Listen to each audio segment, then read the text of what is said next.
Better man than me. Too late for this guy. You and Moulton.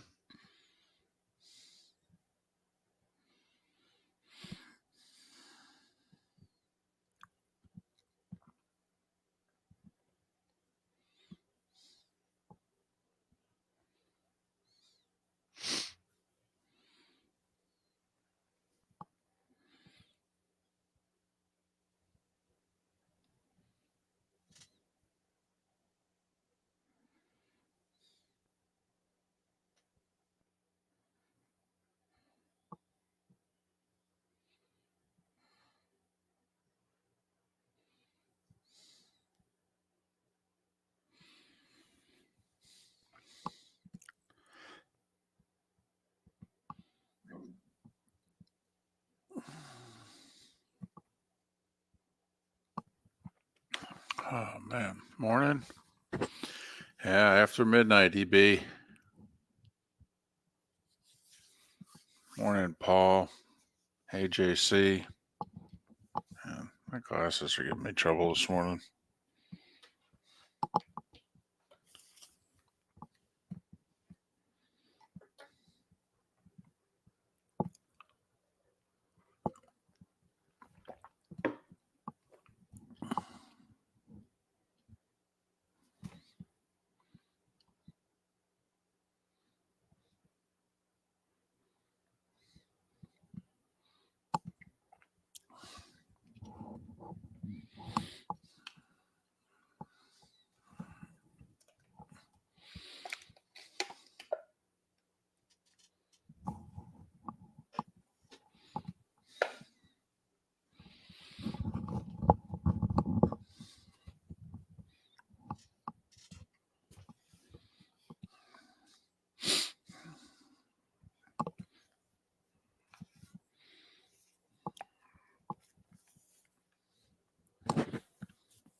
Look at Benny in the Bahamas.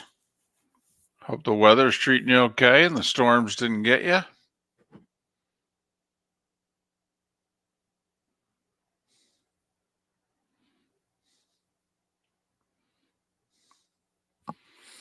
My question, EB Hill, is how many people... I'm just surprised that many people got into that went there who didn't have tickets. It turned into an LSU football game.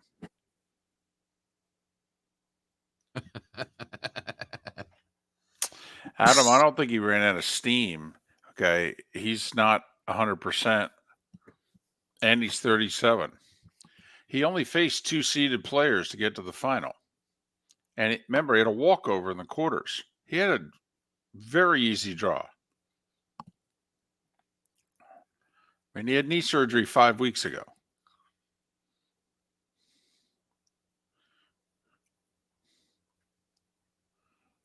I mean, he had a walkover in the quarters. He had a straight set match in the semis. He didn't run out of steam.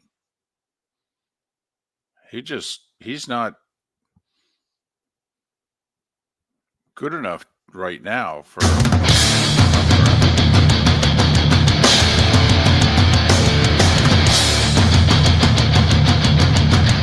You are listening to Miller and Moulton, exclusively on the Florida Sports Network.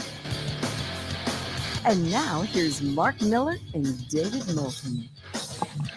Top of the morning to you, as we are midway or thereabouts through the month of July. It was a crazy weekend, wasn't it? How the heck are you? Miller and Moulton. MillerandMoulton.com. Miller_Moulton on X. Man, is there a lot going on in the world, but certainly in the sports world this weekend. Good morning, Mark. How are you? I'm a little weary this morning, but I'm good.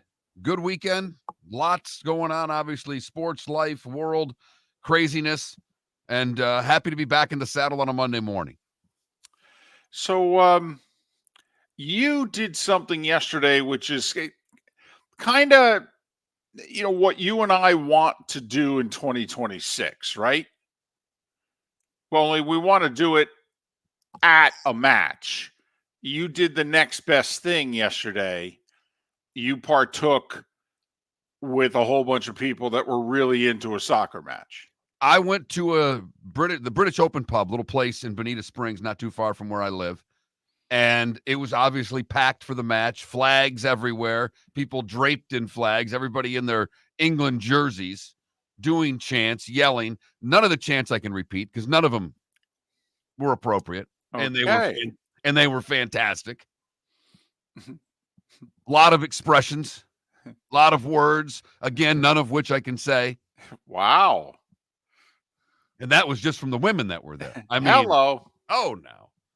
It was a ride. I felt badly because the one guy I've gotten to know a little bit, Andy, he said, he goes, I was 7 weeks old the last time they won a cup. He's 58. He's the same age as you are. Right. Yeah. 66. Yeah. Yeah. Yeah. And not only that, first off, their World Cup heartbreak is epic, in which they can get to the quarters. Although last 2 World Cups ago, they got to the semis and had a 1-0 lead in the second half before losing. But, they've had some epic losses in penalties and controversial losses in the quarters in World Cup over the years. But even in Europe, they've gotten to the finals a few times, and England cannot win a major soccer championship as a nation. I mean, this is Toronto Maple Leafs-esque here.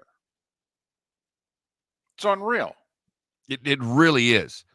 And the exuberance when they scored the tying goal was phenomenal. Just to be on that train, if you will, to see them come back and tie it. But then the heartbreak again as they give up a goal late and lose to Spain 2-1. And then the match last night was just an absolute mess. Is it over yet? It did end about 6 hours ago. It was supposed to end about 8 hours ago. Right. Ended about 6 hours ago. Yes, has affected the sleep and the preparation of a few morning sports talk show hosts, one that I know really well. And wow. So apparently, Copa America last night turned into an LSU football game.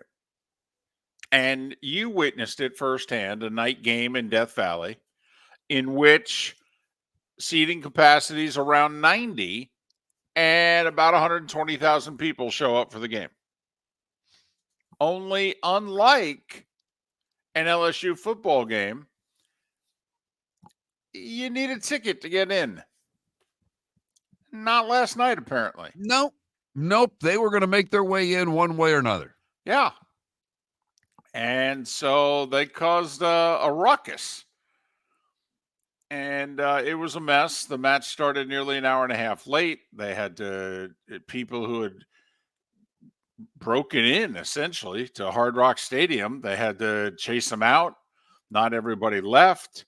There were people that literally had tickets that weren't allowed in because there were people in their seats who didn't have tickets, but, 70-something thousand versus however many security they had there. And then Shakira plays at halftime, so they had 10 extra minutes to halftime. And then they had some sort of, big show with Shakira. And so there were pyrotechnics and what have you. So they watered the pitch, and they watered it too much. And then there was no scoring in regulation, so they had to play an extra half hour. So you add in a lengthy halftime. Match starts an hour, 20 plus minutes late. You throw in 30 extra minutes. Mark, that match lasted past midnight. It was supposed to be over by 10:30 at the latest. That's with Shakira and extra time. Unbelievable. Just a mess. Better team won. Same in Europe. I mean, the best team in the tournament was Spain throughout. They won.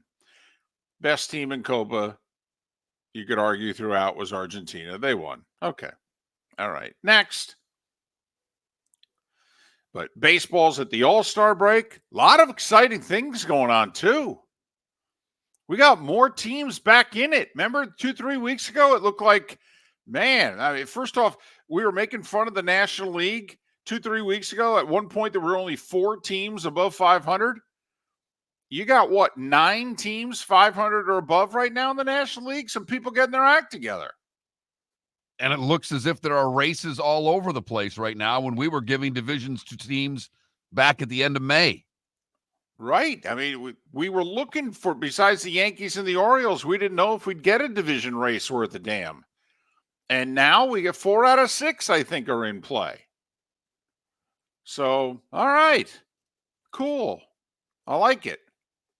Hey, back to the soccer for a second. Did you see, because listen, nobody watches, so maybe you saw it on social media. So the LIV was in Spain. Big weekend for Spain, by the way. Golf, tennis, all right, you name it. Big weekend. Soccer, big weekend for Spain.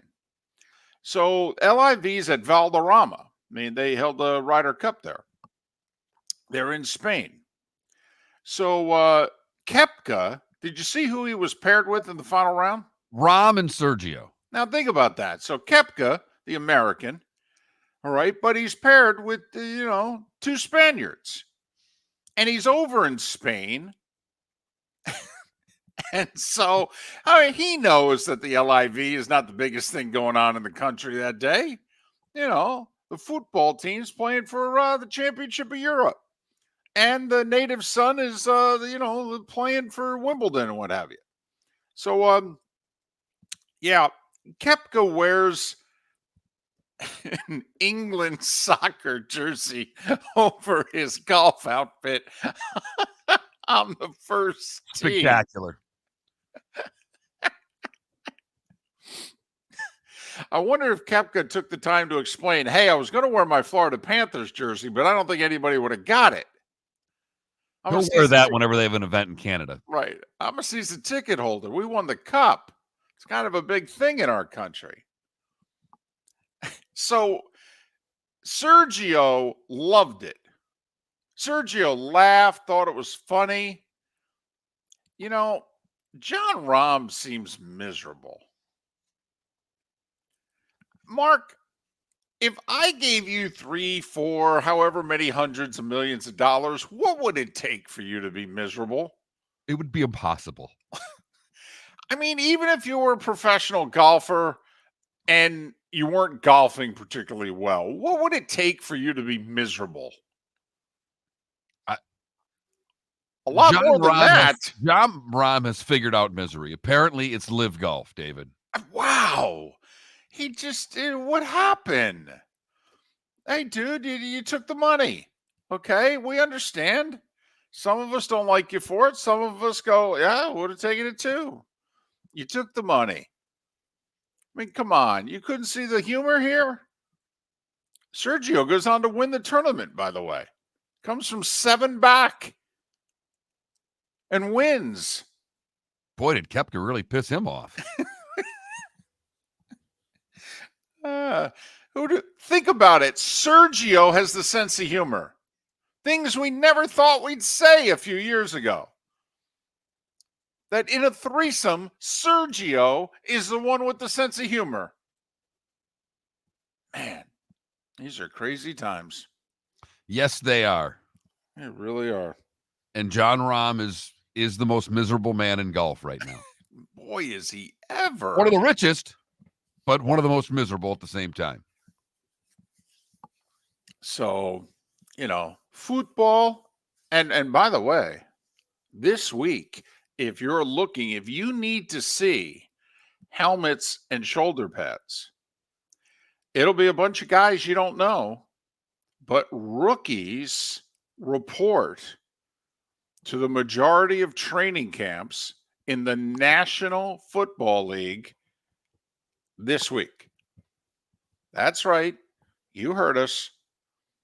If you turn on, whether it's your local news or if you turn on the 4-Letter Network or NFL Network this week, you will see the throwing, the catching, the running with of football. Yep. Mm-hmm. There you go. NFL Network will have live coverage, I'm sure, from training camps. Well, that's, with the staff they have left. They keep cutting people. Well, it'll just be a Zoom call, David.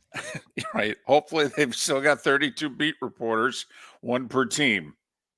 And somebody back in the studio to anchor it and say, hey, John, what's happening in Nashville? So speaking of John Perrotto is going to join us. He covers the Pirates. Their phenom starting pitcher starting the All-Star game. And they're the hottest team in baseball at the break, technically. And we're allowed to talk about them because they are at the Mendoza line. They are at 500 now. Yep. Which in the National League puts you very much in it. Right in the thick of it. Kidding me? So fired up for a Monday, even though it's mid-July. It's Open Championship week. Which means David has me for 3 days. Yeah. If you want to co-host Miller and Moulton and you're available Thursday and Friday, I need you. Mark will get us on the air, and then after that, he's watching golf. Hopefully, it's a habit. Hopefully, you leave your microphone on while you do it. Miller and Moulton. Let's get this week started, shall we? 25 minutes away from the starting five on Miller and Moulton. Mark Miller for Molly Maid. Why Molly Maid, you ask? Trust. Moulton was a customer for 15 years. Affordability. Didn't I just say Moulton was a customer for 15 years? Worry-free services. Our professional house cleaners are fully insured and a 24-hour warranty. Call Molly Maids today at 239-774-5839. That's 239-774-5839 or online at mollymaid.com/FTMYERS. That's mollymaid.com/FTMYERS. Visit Jason and Todd at the Diamond District. Hi, I'm Jason. And I'm Todd with the Diamond District. I believe in complete transparency. If you're shopping for diamonds in Naples, you're paying too much. If you're shopping in the Cape or Fort Myers, you also won't see the selection you deserve to have.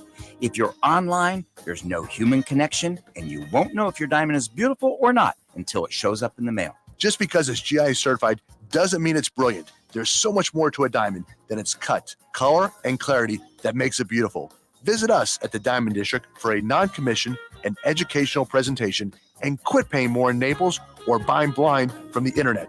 The Diamond District has the rarest diamonds from half carat to 10 carats. You won't find a bigger selection or better value. And you won't find a better buying experience. Jason and I are in the store nearly every day, and we look forward to shaking your hand and welcoming you to our Diamond District family. At the Diamond District. Hello, friends and family of Southwest Florida. Are you looking to tap into the electric vehicle market?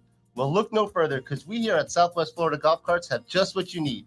E-bikes, golf carts, LSVs, scooters, and more. Come down and talk with one of our experienced sales reps, have a soda and a smile, and you could be cruising the streets in your new EV today. Stop by the store or visit our website at flgolfcarts.com and enter for a chance to win $100 off your next purchase by answering John's monthly sports question. You were listening to Miller and Moulton on the Florida Sports Network.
Okay, Adam. Good deal. Glad to hear everything's going well.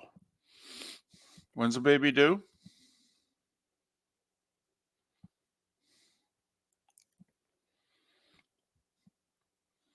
Yeah, I've changed it so that they do run, Adam. But thank you for pointing it out. No worries.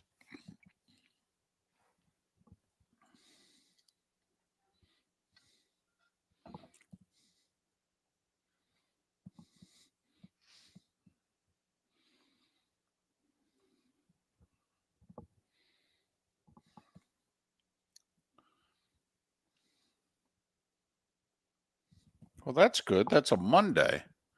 So, I don't think the Jags play that day. So, you can get your game in and then have a kid. I think it's going to be Garner, Cavanbaugh. Garner. Are you going with Garner for a name, Adam, if it's a boy? You mean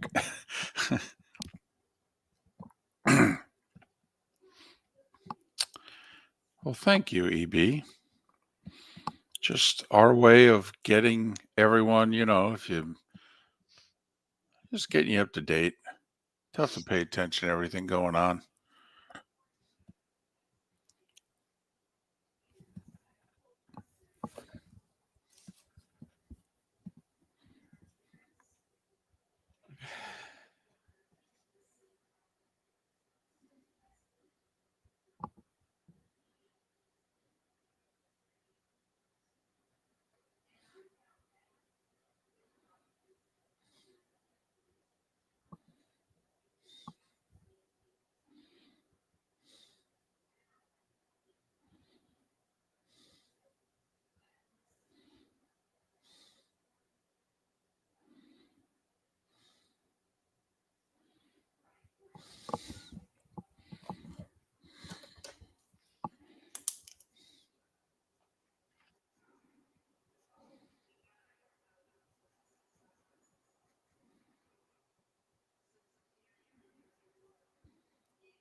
You're listening to Miller and Moulton, exclusively on the Florida Sports Network.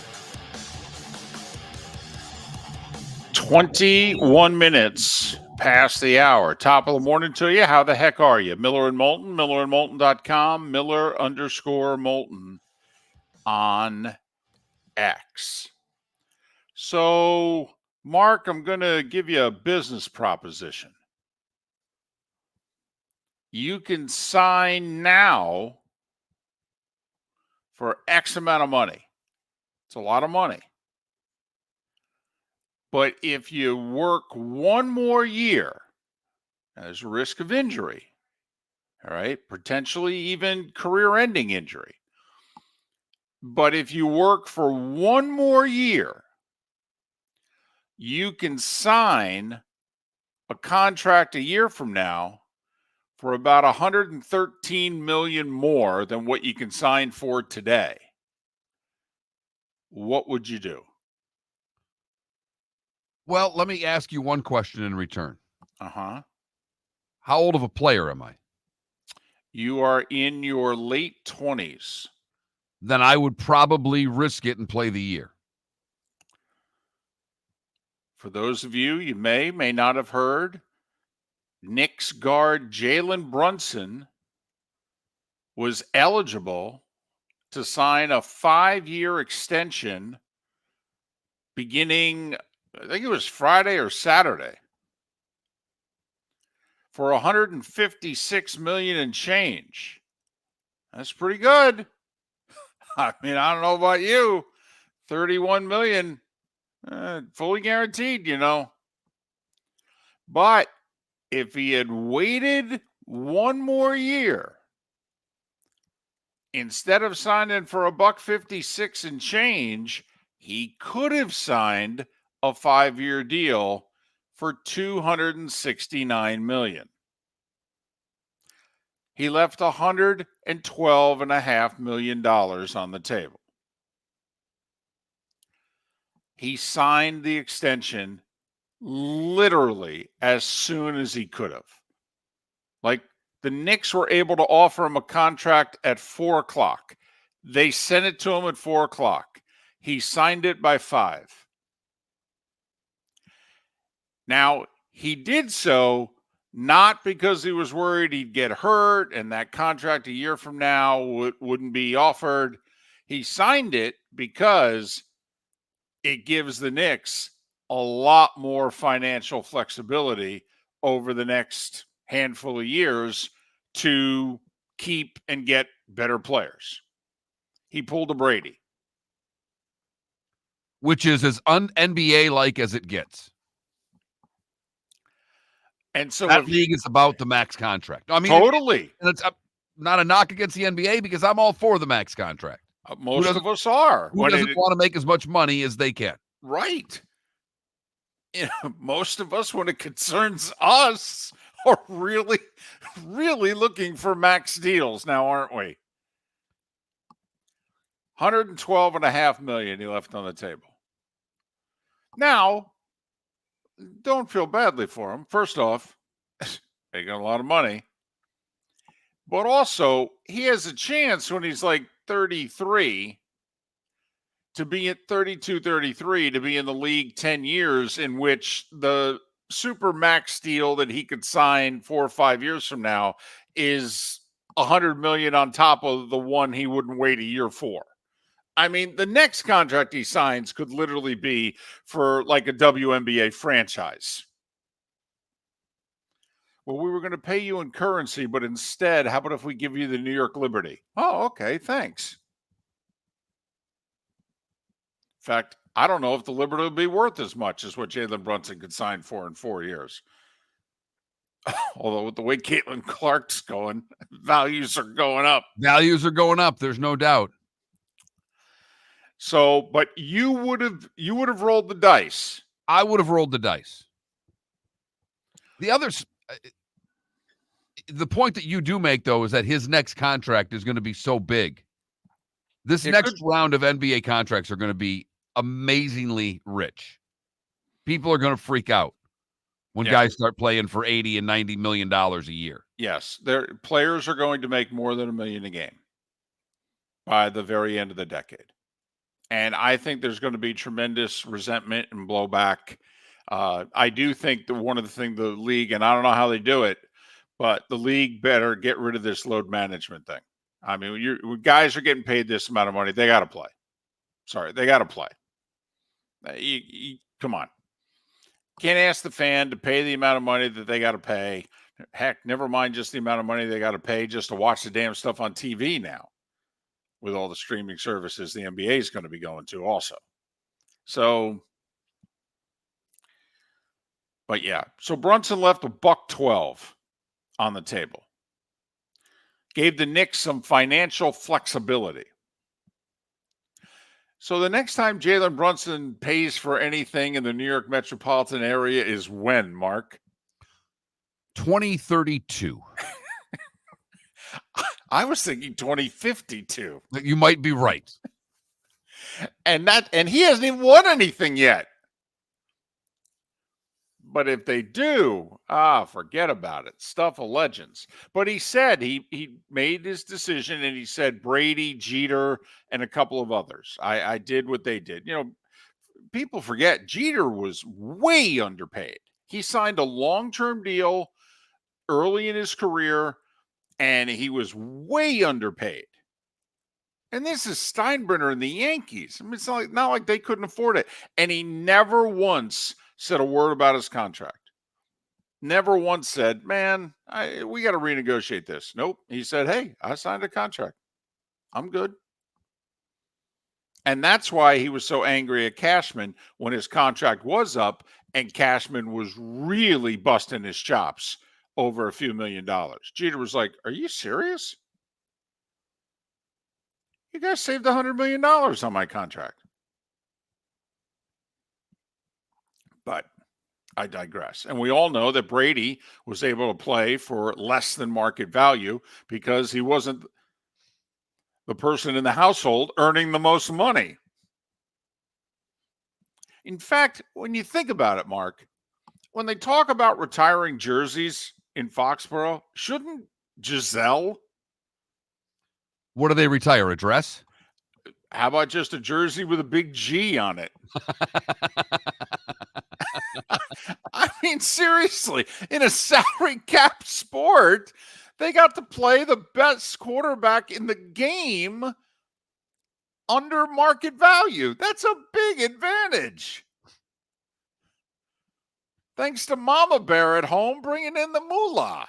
Well, obviously the wife's not making the money, but you look at what Mahomes' contract is right now. He's playing at a discount. Yes, he is. A huge Big discount. Right. And him and the Kent, family, the Hunt family, they've got a deal, kind of like, you're going to take care of me on the back end, aren't you? They're like, oh yeah, late in your career, we'll throw an absurd amount of money at you to, say, hey, thanks for the effort. And the rings. Right. By the way, is that your 9th or 10th national endorsement ad you got going there? Sorry, I'm having trouble keeping track. While playing for the Kansas City Chiefs. Correct. By the way, they announced over the weekend they're having their 3rd kid. Man, they're both busy. She's owning teams. All right. Modeling for magazines. They're on kid number 3 already. They're not even 30. Man, makes you feel like you're just not accomplishing much. And that's just off the field. Doesn't even count what the man's doing on the field. No, apparently he's pretty good there. Right. Miller and Moulton. So there you have it. I think that should be the poll question. I don't know how we word it. Okay. Would you play for less to help your team win? How about that? Is that generic enough? It's generic enough. I don't know how honest people will be. It concerns me with, other people's money and winning. They think that they'll be able to say, oh, of course I'll play for less, when in actuality, most of us wouldn't. Miller. How about this?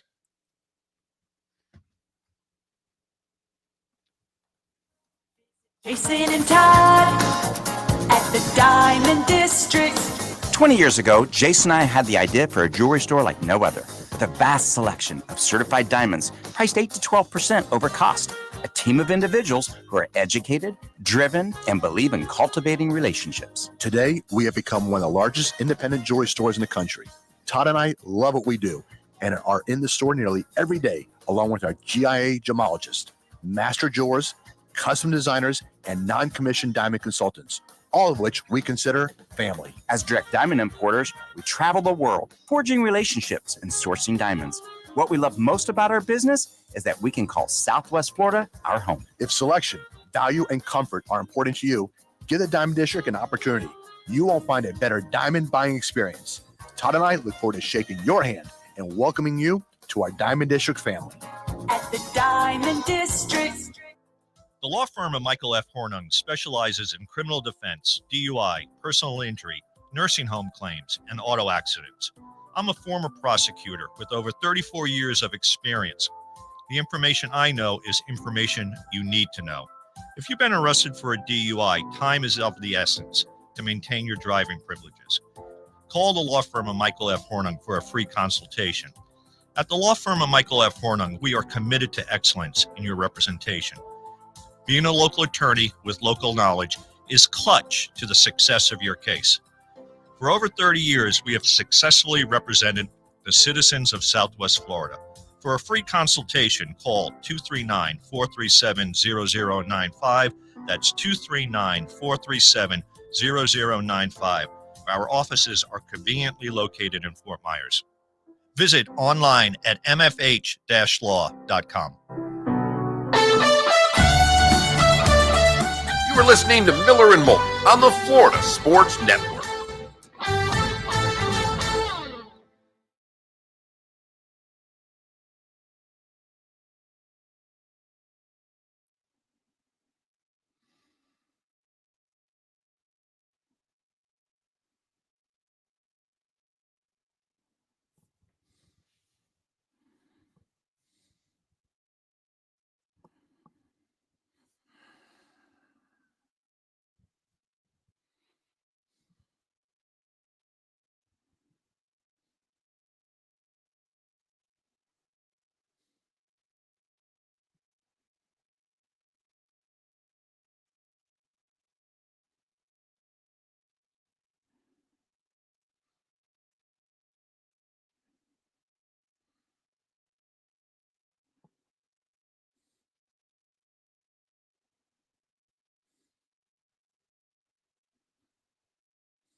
By the way, what a celebrity death weekend.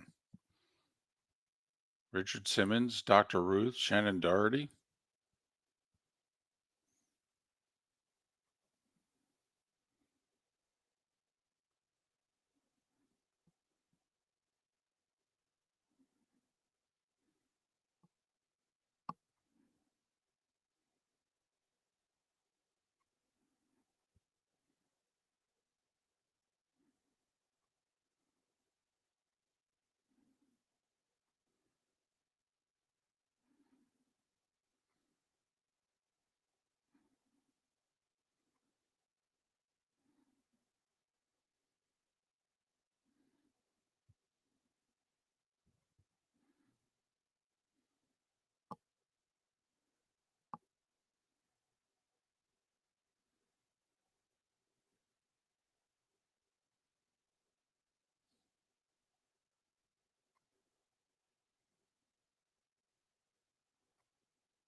Yeah, it was it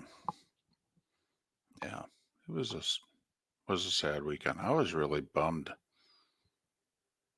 Saturday night.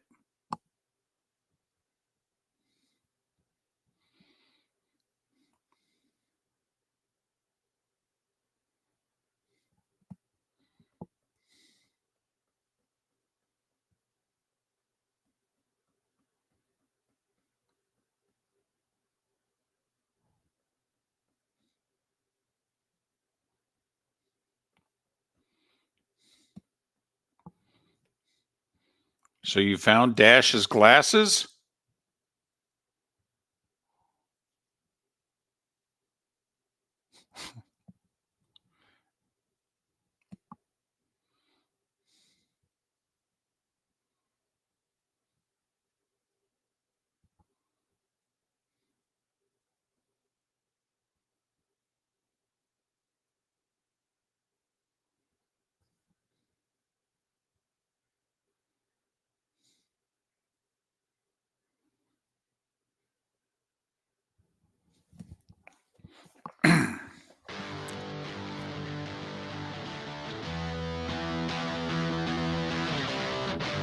You're listening to Miller and Moulton, only on the Florida Sports Network.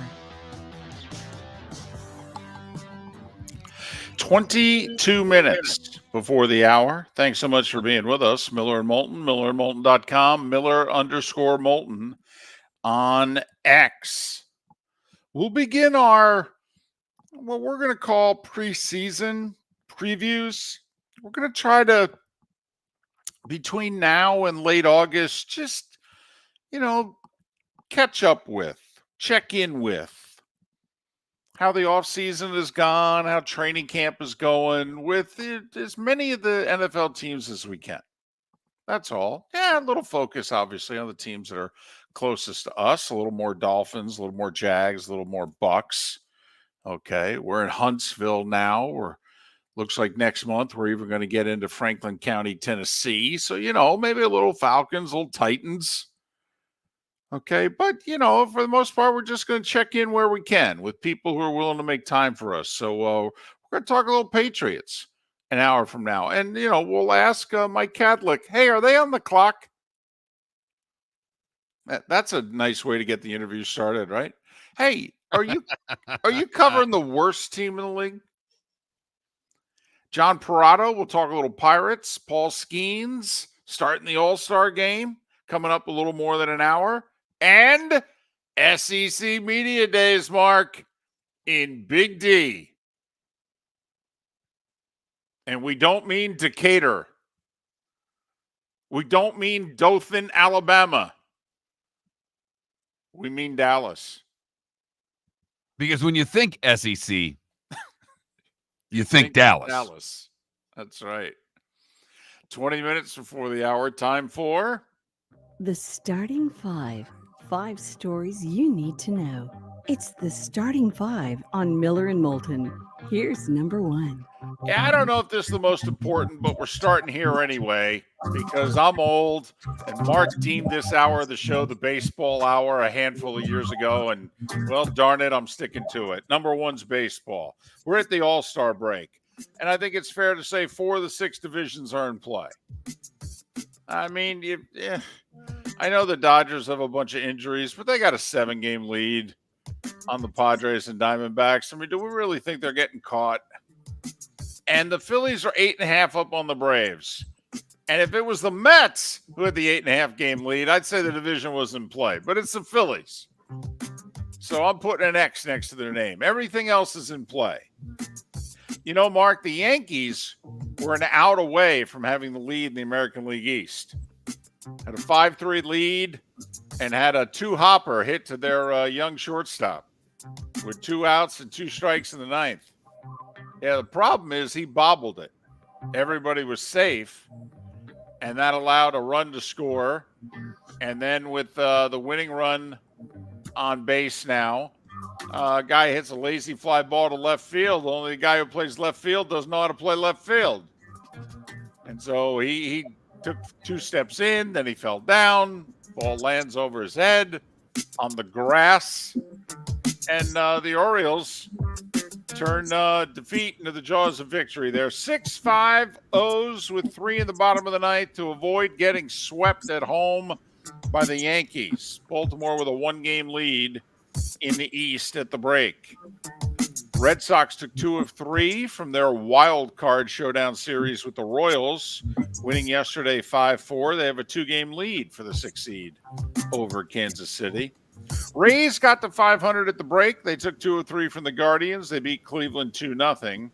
Guardians lost, but Twins lost as well, 3-2 to the Giants. Cleveland's lead at the break is 4.5. They have the best record in the American League at the break.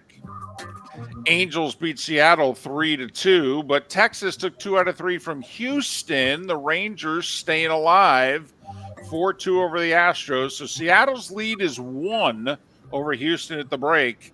The Rangers, even though they're still a few games below 500, are just 5 back in the West. Oakland hit 8 home runs in an 18-3 win over the Phillies. Braves doubled up the Padres 6-3, so the Phillies' lead at the break is officially 8.5. By the way, Chris Sale should be starting the All-Star game. He picked up his 13th win yesterday. Now, there's 2 things going on. First off, everybody wants to see Skeens. And secondly, since Sale pitched yesterday, he's unable to pitch in the game.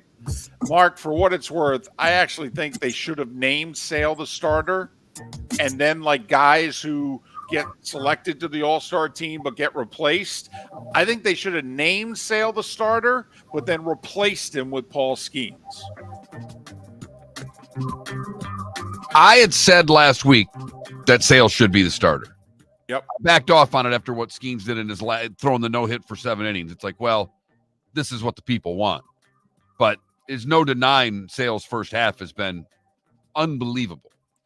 If Sale had been given the start, he would have started the All-Star game for both leagues. And not a lot of guys have done that. Colorado snapped the Mets' 5-game winning streak. They hit like 6 homers, beat them 8-5. Milwaukee's lead in the Central's 4.5. They beat Washington 9-3, while the Cardinals lost to the Cubs 8-3. Cubs are in last place, yet they're within a handful of games of being in the playoffs.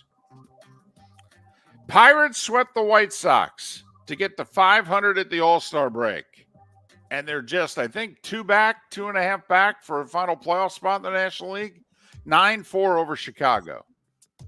Marlins beat our Reds, Mark, 3-2 to avoid the sweep. Marlins at the All-Star break. Remember, this was a playoff team last year, folks. Marlins at the All-Star break are 30 games below 500. 33-63. Did you hear what Dane Myers did of the Marlins? First off, I'm sure you don't even know who he is. Anyway, he got thrown out of the game Saturday went into the dugout and kicked a wall. Yeah, he broke his foot. That pretty much sums up the Marlins' first half. Tigers beat the Dodgers 4-3. Dodgers still lead by 7, as we mentioned. Toronto blew a 7-0 lead, only to come back and beat Arizona 8-7. The MLB draft, at least the first round, few rounds, was last night. Travis Bazzana, second baseman in college. First second baseman to ever go number 1 over the all. Also, he's from Australia. First 2 picks of the draft, not from the U.S. By the way, Jack Caglianone, the Gator standout, went 6th overall to the Royals. All right, let's go Wimbledon. Carlos Alcaraz looked great. I mean, he faltered up 5-4 in the third, serving, had 3 championship points in a row, blew it, lost the game, ended up rallying in a tiebreak, beat Djokovic 2-2 and 6. It's his second straight Wimbledon, 4th major overall. Euro Championship, Spain, with a goal in the 87th minute, delivers more heartbreak for England, 2-1. 4th Euro Championship for the Spaniards. England still titleless in the Euro Championship or the World Cup since 1966. Copa America, what a mess. Crowds broke through the fencing at Hard Rock Stadium. People without tickets got into the stadium. People with tickets were denied entry because the stadium was already at 105% capacity. They tried to get the people who broke in, chase them out. But an hour and 22 minutes late, they start the match anyway. No scoring for all of regulation. Shakira plays at halftime, so halftime's 10 minutes longer than usual. They wet the field before the start of the second half because of the pyrotechnics show. They wanted to make sure that the field didn't catch on fire. Then the field became too soft and muddy. It aggravated Messi's ankle injury further. He had to leave because of injury in the 64th minute.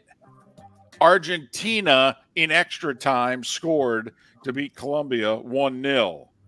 Nice run for Argentina here. 2020, they won Copa, or whenever the last time they played it. I don't know if they played it in 2020 because of COVID. But anyway, they just went Copa, World Cup, Copa. Did Argentina in their last 3 major championships. That's pretty good. All right. It was a great day for Spain getting to golf. Sergio Garcia overcame a 7-shot deficit to force a playoff and win the LIV event in Spain at Valderrama. 44-year-old hadn't won in a while. So the Spaniard wins in Spain. So, of course, the Scottish guy is going to win the Scotland Open. First time that happens since 1999. Robert McIntyre birdied 18 to beat Adam Scott by 1. Did you see the break he got? He's 2 back of Scott with 3 to play. He hits it in heavy rough on the par 5 16th.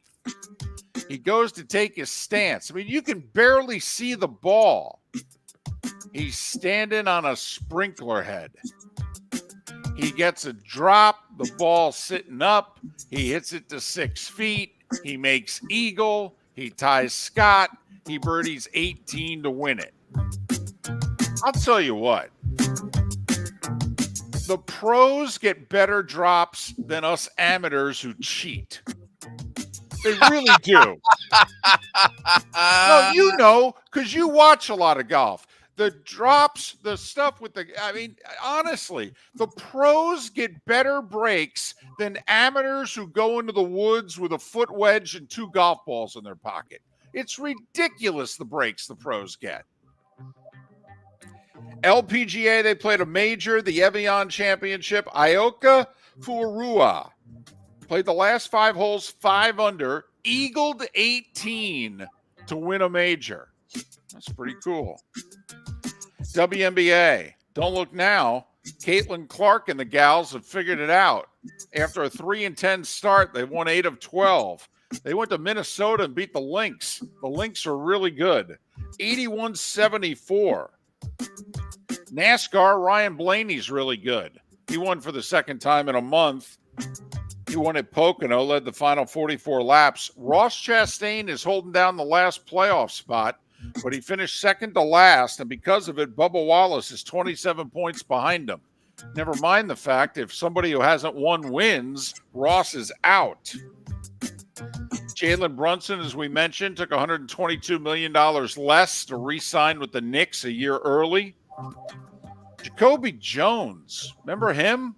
Caught the mile-high miracle for the Ravens against the Broncos in the playoffs, and then scored 2 touchdowns in the Super Bowl against the Niners, including returning a kick for a score. Only player in Super Bowl history to catch a touchdown and return a touchdown in the same game. He died yesterday at the age of 40. And other NFL news, T. Higgins and the Bengals not reaching a deal by today. And if you're tagged and you don't reach a deal by today, you can't sign a contract extension. So T. Higgins is going to play this year out on the tag and either become an unrestricted free agency or the Bengals are going to have to tag him again, which is unlikely because Jamar Chase might get tagged next year. As we approach 8 minutes before the hour mark, that was the starting five every weekday morning at this time on Miller and Moulton. magic numbers, by the way, 17. 2 weeks Thursday, the Hall of Fame game. 17 if you just need to see football. And I will say, Mark, 1, you're going to get to see Caleb Williams, but 2, you're going to get to see the new kickoffs. I think a lot of people will watch just for that. I mean, we're going to watch anyhow. The number will be huge, be ridiculous for a game of no consequence with players that we don't know. Especially going up against the Olympics. I'll be curious. It'll be very, the women will be watching the Olympics and the guys are going to want to watch some football. Oh, boy. Mm-hmm. Thank goodness for 2 TVs. You ain't getting the volume, though. Damn right I'm not. Not going to hear Joe and Troy, that's for sure. Nope. But 17:40, 5 weeks Saturday, Florida State, Georgia Tech in Dublin. 47 until week 1 of the college football season. And 7 weeks Thursday, 52 days away. Ravens and Chiefs get this 2024 NFL season started. 17:40, 47, 52. Those are your magic numbers. Boy, are people jonesing. Yes, they are. I was out a little bit Friday. I was out a little bit Sunday, and people are jonesing for football. It's not like they haven't had a lot to distract them. I mean, Stanley Cup Finals went 7. They've had some great soccer. A little bit of Wimbledon thrown in. Now you're going to have the Open Championship. Going to have Olympics. I mean, we got a lot to distract you with. But you're right, Mark. People are foaming at the mouth, aren't they? Miller and Moulton, thanks for listening. Visit Jason and Todd at the Diamond District. If you're in love and thinking about a diamond, you'll want to hear from my friends Jason and Todd at the Diamond District. When purchasing a diamond, you deserve a relaxed, stress-free, and educational experience. You want to have a good time and feel comfortable. You want selection, quality, and value. At the Diamond District, you'll get it all. With our team of non-commissioned diamond advisors, no one's in a rush. We care only about you and making sure your needs and wishes are fulfilled. You'll be wowed by our selection of GIA certified diamonds, stunning diamond bracelets, earrings, pre-owned Rolex watches, exotic ruby, sapphire, emerald, and tanzanite jewelry.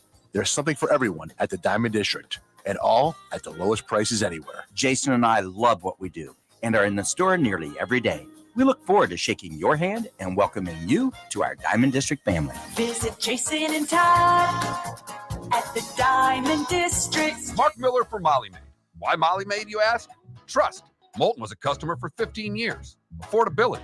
Didn't I just say Moulton was a customer for 15 years? Worry-free services. Our professional house cleaners are fully insured and a 24-hour warranty. Call Molly Maids today at 239-774-5839. That's 239-774-5839 or online at mollymaid.com/FTMYERS. That's mollymaid.com/FTMYERS. The law firm of Michael F. Hornung has successfully represented the citizens of Southwest Florida for over 30 years. As a former prosecutor, the information I know is information you need to know. If you've been arrested for a DUI, a criminal matter, or involved in an auto accident, call the law firm of Michael F. Hornung. I'm a local attorney with local knowledge to assist you through the process. For a free consultation, call 239-437-0095. That's 239-437-0095. Offices in Fort Myers. Located on the East Trail, locally owned Naples Tiki Bar and Grill is an outdoor eatery next to the Hitching Post Shopping Center. Island-inspired food with a true tiki theme. The best place in Naples to enjoy the beautiful weather in Southwest Florida. The Naples Tiki Bar and Grill offers a great menu for dine-in or takeout. Enjoy our famous pulled pork, huge burgers, and tiki bar cocktails. Don't miss happy hour every day from 3 to 6 and live music 7 days a week. See you soon at the Naples Tiki Bar and Grill, 11498 Tamiami Trail Mark East. Miller for Molly Maid. Why Molly Maid, you ask? Trust. Moulton was a customer for 15 years. Affordability. Didn't I just say Moulton was a customer for 15 years? Worry-free services. Our professional house cleaners are fully insured and a 24-hour warranty. Call Molly Maids today at 239-774-5839. That's 239-774-5839 or online at mollymaid.com/FTMYERS. That's mollymaid.com/FTMYERS. You are listening to Miller and Moulton on the Florida Sports Network.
What was your poll question? Would you play for less so your team could have more, basically? Do you think, would you play for less money to help your team win?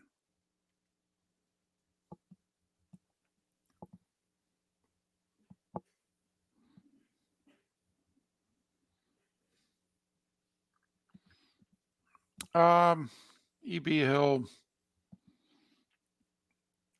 struggling.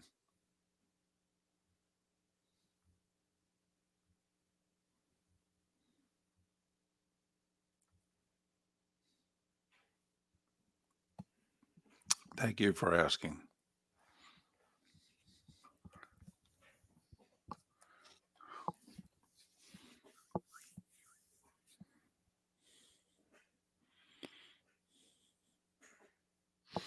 And we have to relocate for a good chunk of next week because we have to get new flooring.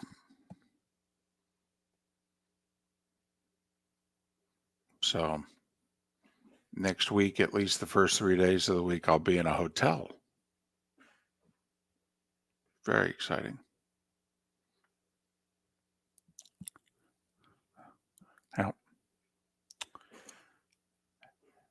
Yep. 2 women on walkers in the room next door to me, adjoining rooms, because I'll have to help take care of them. Yep.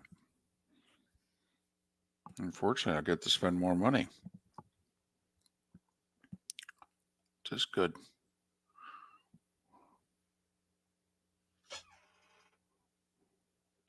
Because Miller and Moulton have too much of it.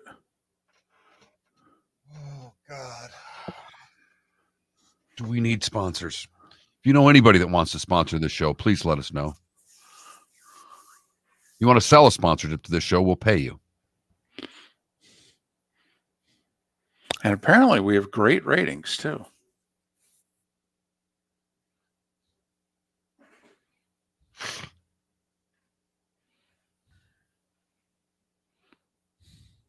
And you have to buy from us, too.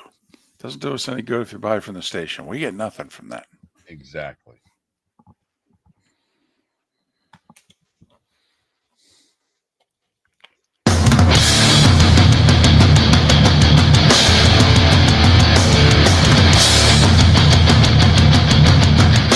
You are listening to Miller and Moulton, exclusively on the Florida Sports Network. And now here's Mark Miller and David Moulton.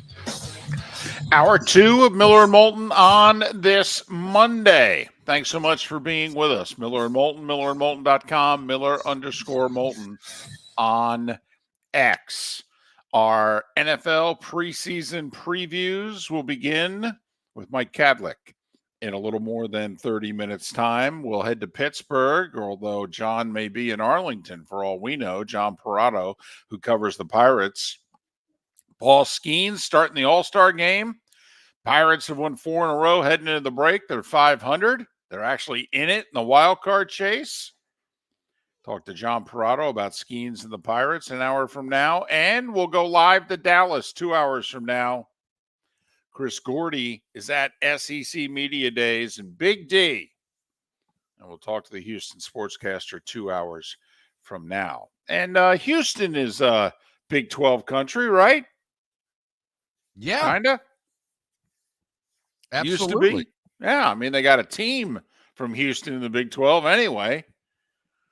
I mentioned the Big 12 because, well, the whispers are getting louder that the Big 12 is really hot and heavy for Florida State and Clemson. And perhaps 2 more, but we don't know who the 2 more are. And our buddy Greg Swaim actually thinks it's going to end up being 6. He thinks the Big 12 is going to go, they're going to be the Big 12 squared, which I know is 144, but you get the idea. Basically, it'll be like a Big 12 and then another Big 12. He thinks they're going to get to 24 when they're done. And basically part of the reasoning is that his sources are telling him that the Big 10 is not interested. That they're not interested in Florida State, which I got to be honest with you, I don't believe. Now, I do believe that they're not interested in Clemson. But the reason that Greg Swaim and others say that the Big Ten is not going to take Florida State is because of their academic. What is the certification they don't have? There's a certain accreditation, and I can't. But they do not have it. Right.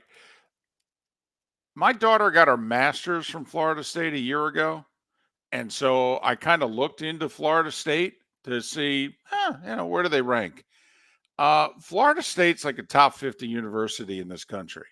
They may not have that accreditation, but apparently they've got everything else but. And my understanding from looking into it is that they can get that accreditation, that they're now good enough that they can get it. They may not have it yet, but that they can get it. And I can't believe, seriously cannot believe, that would be the reason that the Big Ten says no to Florida State. If really nothing else Fox would say no to Florida State. I mean, the Big Ten would say no to Florida State. Exactly. Right. You think Fox cares about Florida State's accreditation? I could see, by the way, the Big Ten saying, hey, your membership is contingent on it. Okay. But, people get hired all the time. And, oh, by the way, you got to finish up your degree. If you don't finish that up, we're going to let you go. I mean, things like that happen. I mean, I'm sorry. I cannot at all mean, when in the world, in what has gone on in major college sports in the last 5 years, had anything to do with academics? Anything? Anything. And now Florida State's going to be denied membership to the Big Ten because they don't have this accreditation? I ain't buying it. And my understanding is they can get it. That they've approved their standing to the point where they can get it. That's number one. But let's just say it's true. Let's just go with the reports in the last 2-3 days that there's no room for Florida State and Clemson in the Big Two. Big 12 wants them. And the Big 12 has apparently got money that would come in to support them if they could get Florida State and Clemson and maybe a few other ACC schools. That Florida State and Clemson could make double, Mark, what they're currently making in the ACC. They're not going to make. I mean, they've come out and said they've got to make more money to be able to compete. So if doubling the money to the Big 12 is there, and the other two conferences are not, if you're Florida State, don't you have to take the money? But if you go to the Big 12, do you then lock yourself out from ever going to the Big 10?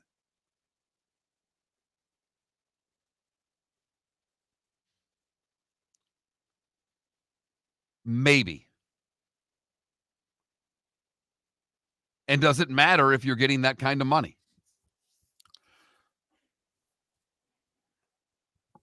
So is double the money enough for you if you're Florida State, and in parenthesis, and Clemson? Is double the money enough for you to leave the ACC and go to the Big 12? And we can go through the teams in the Big 12.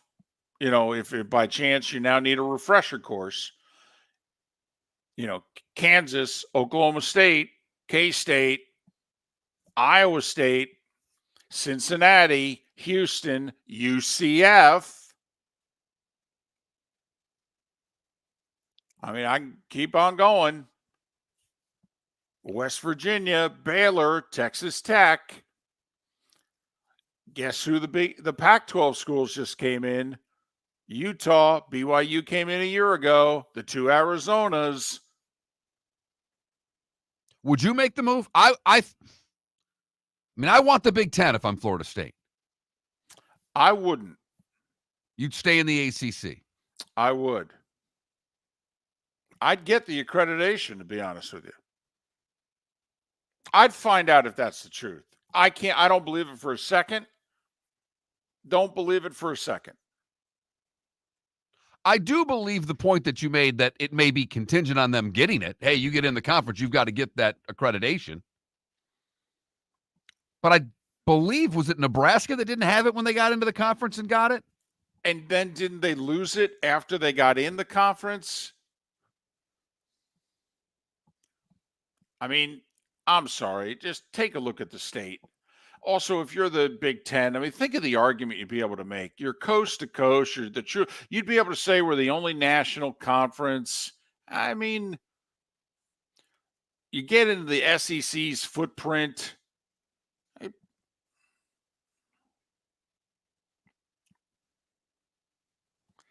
So anyway, that's the big news on the college landscape over the last 72 hours. Now, our buddy Greg Swaim, who's gotten some big things right, he's also not gotten some big things right. You know, he says this is going down next month. And there's 4 other schools from the ACC that are coming with him. And that it's going to get negotiated with the latest court wranglings that we kept you abreast on last week, in which basically everybody's winning in court, so they have the right to sue each other. Clemson has the right to sue the ACC. Florida State has the right to sue the ACC, but the ACC has also won the right to countersue Clemson and Florida State. So there's great risk reward for all parties. And Swain believes that that's going to lead to a settlement. Because everybody's also going to court either at home or on the road, depending on your point of view. Florida State's suing the ACC where? In Tallahassee. Clemson's suing the ACC where? Pickens County, South Carolina. Where is the ACC counter-suing Florida State and Clemson? Mecklenburg County, North Carolina. Everybody's at home, so to speak, who's on the offense. And on the road, who's on the defense. Just remember, they're student athletes, everybody. That's what it's all about. It's all about the kids. I mean, that's what's important here. We've got lawsuits going on in 3 states over conferences that are teams and schools and conferences that are still together, and yet they're suing one another. I mean, we could get into what, listen, we said this last year. Last year, we said this, that our big move, and it seems as if it's too late, but our big move is to go, if we're the ACC, is to let everybody leave. Honestly, to literally say, anybody who wants to leave, leave now. And let them leave. Okay, let them write a check. But I mean, take 30 cents on the dollar. Seriously, you're asking for $500 million, and take $1.50. And then as soon as they leave, slam the door behind them and announce your deal with Notre Dame, in which you've agreed to give Notre Dame the first $100 million that comes into the conference. Every year, Notre Dame gets $100 million, which, by the way, is 20 to 30 million more than anybody in the Big Ten and the SEC are making. That's how you get Notre Dame. You buy them off. And if 100 is not enough, give them $1.20. And then everybody who stays, they split the rest, which still would be about the same amount of money that they're making now. Only now Notre Dame's in the conference. And in the conference, not just dipping their toe in the ACC waters. They're in. So that's our counter move. We let them all leave, slam the door behind them, and then Notre Dame walks on stage with a big check like they won the Publishers Clearinghouse.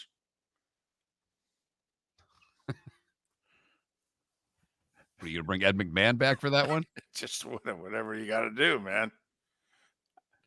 I mean, yeah, it could be like, well, let's see. It'd be North Carolina lottery, right? The offices are in North Carolina. You know, one of those state lottery checks. They're big too. Yeah, you're right. You got the seal in the corner. You know, do it. Sometimes it's at lottery headquarters. Sometimes it's in front of the place where they bought the ticket. Hell, I'd cater to Notre Dame so much, I'd have the big check in South Bend, Indiana. I'd go on the road.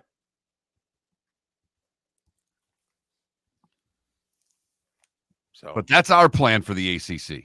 Right. And why would Notre Dame do it? The money. Money. Come on. That's what this is all about. It's not about the kids. It's about money. So, Mark, you're leaving if you're Florida State for double? You would go to the Big 12 for double the money. I would go to the Big 12 for double the money. I wouldn't. I'd hold out for the Big 10. I really would. Miller and Moulton. Thanks for being with us. MillerandMoulton.com, Miller_Moulton on X. Visit Jason and Todd at the Diamond District. When choosing something of high value and personal significance, such as a diamond, you want to shop with the best, and the mall is not the place to be. Here are my friends, Jason and Todd, with the Diamond District. Take a stroll in the mall, pop into a few jewelry stores, and you'll soon discover you're in the wrong place. Rings begin to look all alike. You're not finding GIA-certified diamonds. You quickly realize you know more than a salesperson helping you, and all the same financing gets pushed on you. Visit Jason and me, and you'll find America's top bridal designers dealing exclusively with the Diamond District. You'll find the largest selection of GIA-certified diamonds, all priced 8 to 10% over cost. You'll find educated sales consultants who have many years' experience and are not paid commissions. And you'll find Todd and me in the store nearly every day, wanting to shake your hand and welcome you to our Diamond District family. Visit Jason and Todd at the Diamond District. Mark Miller for Molly Maid. Why Molly Maid, you ask? Trust. Moulton was a customer for 15 years. Affordability. Didn't I just say Moulton was a customer for 15 years? Worry-free services. Our professional house cleaners are fully insured and a 24-hour warranty. Call Molly Maids today at 239-774-5839. That's 239-774-5839 or online at mollymaid.com/FTMYERS. That's mollymaid.com/FTMYERS. The law firm of Michael F. Hornung has successfully represented the citizens of Southwest Florida for over 30 years. As a former prosecutor, the information I know is information you need to know. If you've been arrested for a DUI, a criminal matter, or involved in an auto accident, call the law firm of Michael F. Hornung. I'm a local attorney with local knowledge to assist you through the process. For a free consultation, call 239-437-0095. That's 239-437-0095. Offices informed. You are listening to Miller and Moulton on the Florida Sports Network.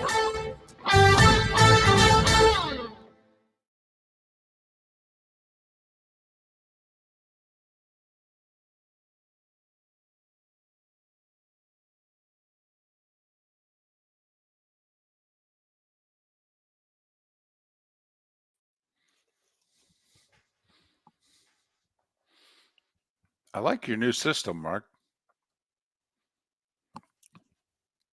Irish. She lost, but she was spunky, Sonny. You got to at least admit to me that the Italian was spunky. By the way, Irish football. Notre Dame would do it for the money. That's why they're, and quite frankly, Irish football. If, let's just say, Florida State, Clemson, pick a handful of other teams would leave the ACC, what do you think would be left? How many times do you think Notre Dame would win the ACC?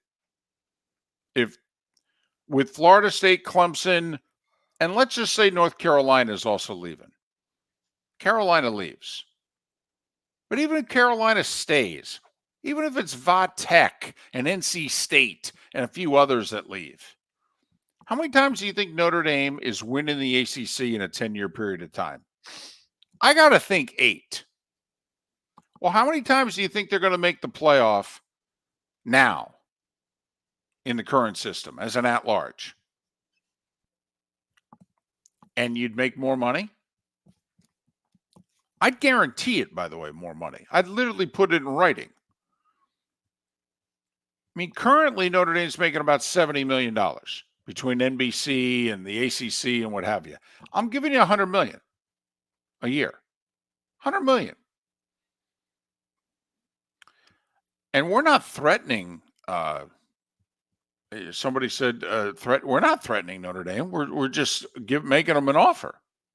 Notre Dame never go to the Big 12. Ever. Ever.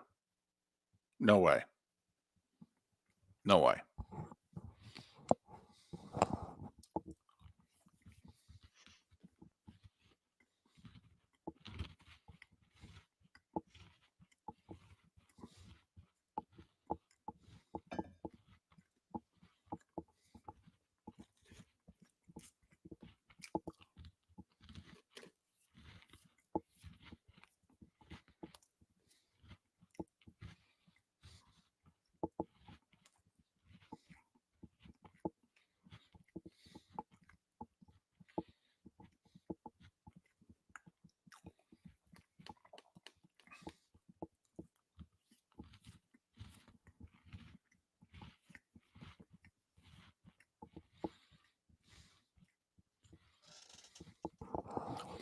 Chris, I think, it should be just me, I think if Florida State were leaving for the Big 12, Miami would desperately want to be going with them.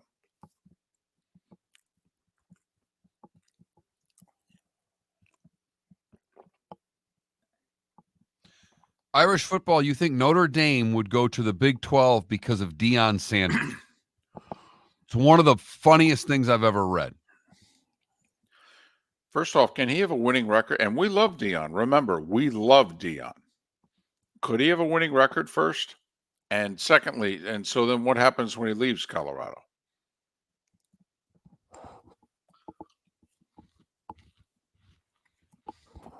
Yeah, Chris, we've said that for the longest time, but Big Ten's got to want him. We don't know if they do.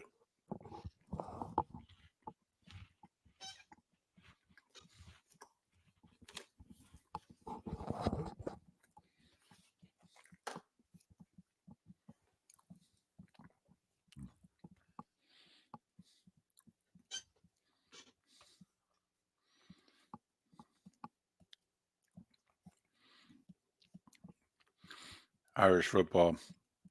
First off, no one's going to be Saban at Alabama. Anywhere else, arguably ever again. Irish football, I'll make you a bet. I'll make you a bet he doesn't win a Big 12 title at Colorado.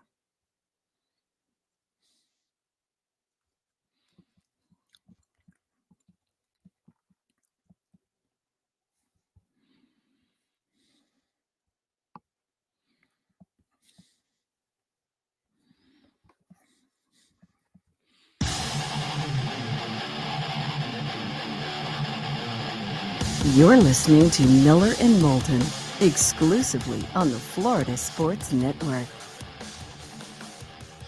21 minutes after the hour. Miller and Moulton, millerandmoulton.com, Miller_Moulton on X. Our NFL preseason previews begin in a little more than 15 minutes time. So I'm not a video game guy, but I guess is today the day? I believe so. That I thought it was supposed to be tomorrow, and then apparently it got moved up to today. So this is college football 2025, right? EA Sports. Yep.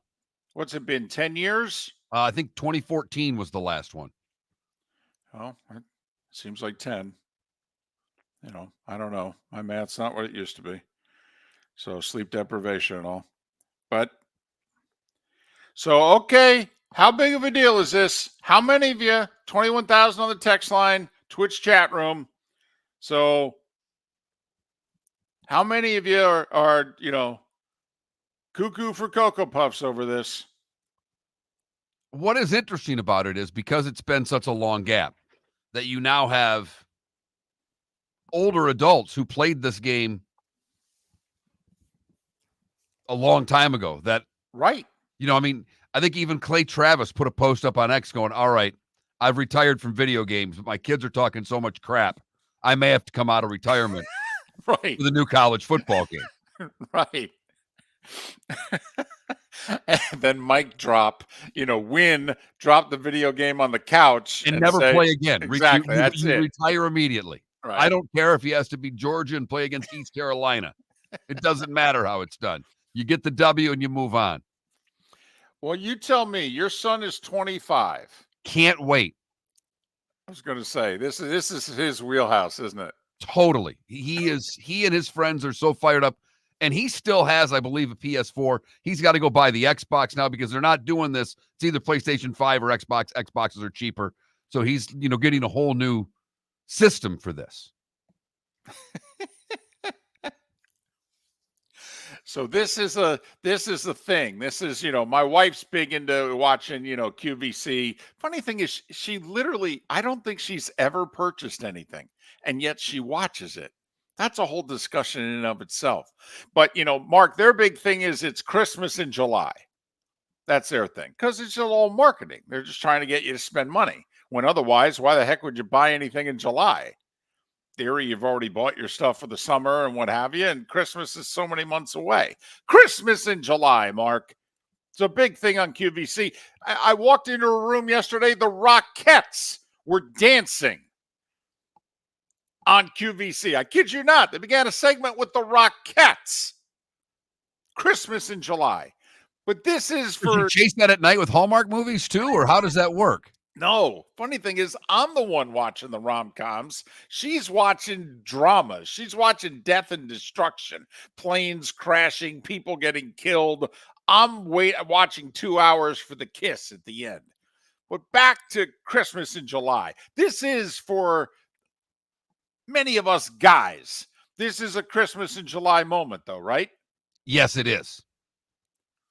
Yes, it is.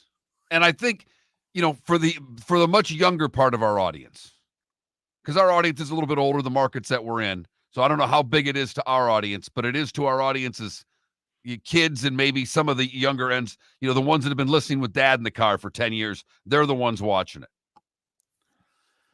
So we're getting all kinds of, conflicting information. It's tomorrow, it's today. Technically, it doesn't come out till Friday, but you can pre-order it today. If you pre-ordered it. No, if you pre-ordered it, you get it today. Gotcha. So there you go. College football 2025. It's been 10 years. The game's coming out today. So it's a thing for some of you. Christmas in July, if you will. All right, you ready? Of course. I don't know what for, but I'm ready. It could be a quick baseball version of yes, no, maybe so. But AL East, Orioles by a game over the Yankees. Red Sox 4.5 back. Yeah. And the Rays 500 for what it's worth, but they're 5.5 out of a playoff spot. But just curious. All right. Orioles, Yankees, Red Sox. Right now, who you picking? There's about 65 or so games left in the season. If you had to bet my $20, who you picking? Baltimore. Okay. Figure both Orioles and Yankees are going to be busy at the deadline. Orioles have a better farm system, more to give up if they're so inclined. Yankees with a better run differential. Miller and Moulton have become pretty big into run differential. All right. Guardians, 4.5 over the Twins. Royals, who are out of the playoffs right now, but they're 7 games above 507 back. Guardians or Twins? Guardians. Guardians' best record in the American League, by the way. 21 games above 500. Second best run differential. Seattle, a game over Houston. Texas, 5 back. I'm going Houston. So Seattle am I. I am as well. In fact, I think Seattle waited too long. I think their GM needed to make moves 2+ weeks ago. They've needed offense, and he's sitting on his you-know-what. I think he's going to get fired at the end of the year, for what it's worth. And I think Kim Ang, former Marlins GM, is going to end up in the offseason running the Seattle Mariners. Her husband lives there. She relocated there. I think they're just going to get rid of this guy and hire her. National League, Phillies 8.5 over the Braves. Think Atlanta's catching them the way they did the Mets 2 years ago? I don't. I don't either. I do think the Braves end up the 4 seed for what it's worth. Brewers 4.5 over the Cards, 6.5 over the suddenly 500 Pirates. I will say this: if the Pirates were to go get a bat, probably need 2, but if they went and got a bat, if they made the moves that the Marlins made at the deadline last year, remember those 2 moves Marlins made? If the Pirates made those moves, Mark, they'd make the playoffs. I really believe that with their pitching. They would make the playoffs. They have a better run differential than the Cardinals, by the way. Well, they're both negative run differentials. Both the Cards and the Pirates have a negative run differential. They are. By the way, the Reds have called up a couple young guys, and they're tearing the cover off the ball. So the Reds with a +38 run differential. If anybody's going to make a move who's below 500, I'm still betting on my Cincinnati Reds. Dodgers, who have played 500 baseball, by the way, for 2 months because of all the injuries that they have. And they just lost Dusty May for the year, not because of an arm injury, but because of a throat issue. I mean, the Dodgers are a physical mess, but they're 7 up on the Diamondbacks and the Padres. I think they'll get the horse into the barn, if you know what I mean. But boy, oh boy, their pitching staff is so banged up, they're catchable. I just don't know if Arizona or San Diego's got it in them to play that good of baseball the rest of the way, because they're basically just 500 teams. Here's the other thing. They're only a game ahead of the Brewers for the 2 seed. I mean, that's, we've always thought, you're looking at the National League, it'll be either Dodgers or Phillies. One will be the 1, the other will be the 2. Well, the Dodgers have fallen so much here in the last 2 months, the Brewers have nearly caught them. How about that? And they're not getting healthy anytime soon. No. No, Betts is out another month. I don't know if that pitching's ever going to get healthy. Hopefully Kershaw comes back. Dodgers may have to go make some deals, but goodness knows they're willing to do the deals and spend the money. But That's the understatement of the year right there, that they're willing to spend the money, no doubt. So there's a quick look at the standings as we are at the All-Star break. Home Run Derby tonight in Arlington, game tomorrow night. So there. By the way, apparently they hosted the Futures game over the weekend, and they had all sorts of problems with the stadium and the scoreboard. Couldn't get anything right. And so they're worried about whether or not they're going to be able to pull off the Home Run Derby tonight and the All-Star game tomorrow. They pulled off the World Series last year. I don't know what the problem is. The law firm of Michael F. Hornung specializes in criminal defense, DUI, personal injury, nursing home claims, and auto accidents. I'm a former prosecutor with over 34 years of experience. The information I know is information you need to know. If you've been arrested for a DUI, time is of the essence to maintain your driving privileges. Call the law firm of Michael F. Hornung for a free consultation. At the law firm of Michael F. Hornung, we are committed to excellence in your representation. Being a local attorney with local knowledge is clutch to the success of your case. For over 30 years, we have successfully represented the citizens of Southwest Florida. For a free consultation, call 239-437-0095. That's 239-437-0095. Our offices are conveniently located in Fort Myers. Visit online at mfh-law.com. The waterways of Naples are a beauty to behold, and the Bayfront Inn has multiple ways for guests to enjoy the water and have some fun. Gather your family and friends and enjoy a leisurely day on the water with a pontoon or deck boat. If you prefer to explore the waterways without a motor, the Bayfront has canoes, standboards, and kayaks. At the end of your journey, enjoy lunch or dinner at the Bamboo Tropical Bar and Grill. The Bayfront Inn. Something for everyone. On 5th Avenue in Naples. Hello, friends and family of Southwest Florida. Are you looking to tap into the electric vehicle market? Well, look no further, because we here at Southwest Florida Golf Carts have just what you need. E-bikes, golf carts, LSVs, scooters, and more. Come down and talk with one of our experienced sales reps, have a soda and a smile, and you could be cruising the streets in your new EV today.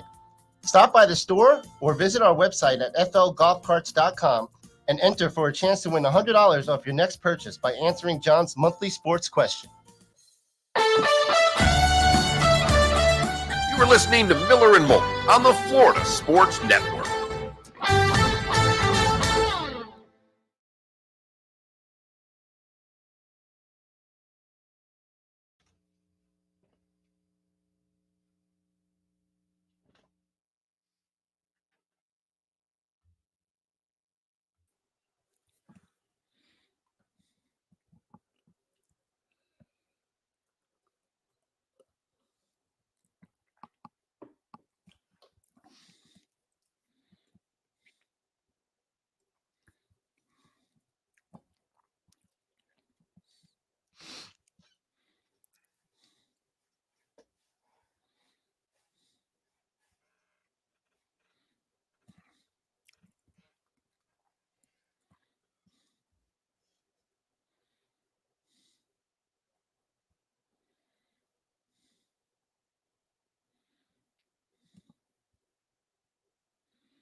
All set.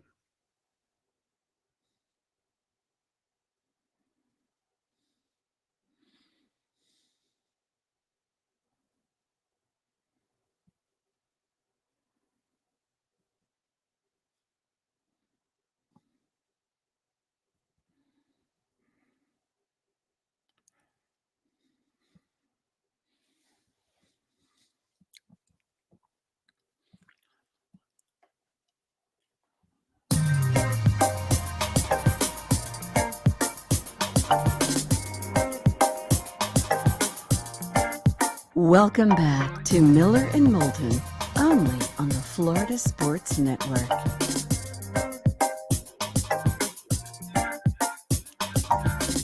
Minutes before the hour, John Perrotto to join us at the top of the hour. He covers the Pirates. And we actually want to talk about them and their sensational young pitcher, Paul Skeens, who's starting the All-Star game. He will join us at the top of the hour. We'll go live to SEC Media Days at the beginning of our Diamond District bonus hour, which is 9 a.m. in the East. Mike Kadlick is kind enough to join us. The first of our NFL preseason previews. Let's talk some Patriots, shall we? He covers them for CLNS Media. Also, listen to his Behind the Mic podcast. See what he does there? Behind the Mic with Mike Kadlick. Follow Mike on X at Mike Kadlick, Kadlick. Mike, it's David and Mark. Good morning. How are you? I'm good, fellas. Thanks for having me. I appreciate the podcast plug, and I appreciate you having me to talk some football. We got training camp right around the corner, so let's do it. All right. You wrote something over the weekend, which I think interests the two of us. We have the Patriots on the clock. We think they're multiple years away. You seem to think that 2025, they could be good again. Make your case. Yeah, so I don't necessarily know if it's like contending for Super Bowl 2025 good again, but I think realistically, this is a multi-year rebuild. This isn't a let's try and turn this thing quickly around like, say, the Houston Texans did. Now, the Texans rather kind of hit lightning in a bottle with C.J. Stroud. But my point overall was connecting it back to like what's going on with Matthew Judon's situation. You know, he's in a contract here. He's on the wrong side of 30. He's coming off an injury.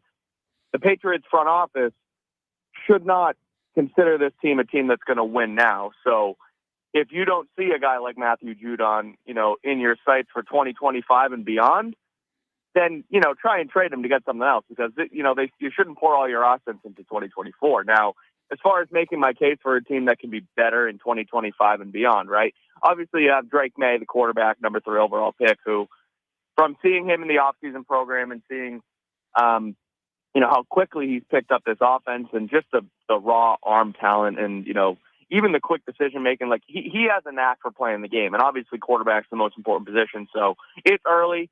So far, the returns look pretty good on him. And then, look, you still need wide receivers in this league, and that is the number one A1 problem, I think, with the Patriots. They assessed the situation, and they drafted guys like Jalen Polk and Javon Baker in the middle rounds of the draft. I still think they need a true number one, you know, go up and get it, security blanket type wide receiver for a guy like Drake May. But the defense is good. The offense will get there. New system, new offensive coordinator, obviously now Alex Pelt. So really the issues with the Patriots right now are the offensive line and the number one wide receiver. And I think those are, you know, holes that you can hopefully patch over the next year and a half and then give yourself a chance to be successful in 2025. In a perfect world, when does Drake May make his first start?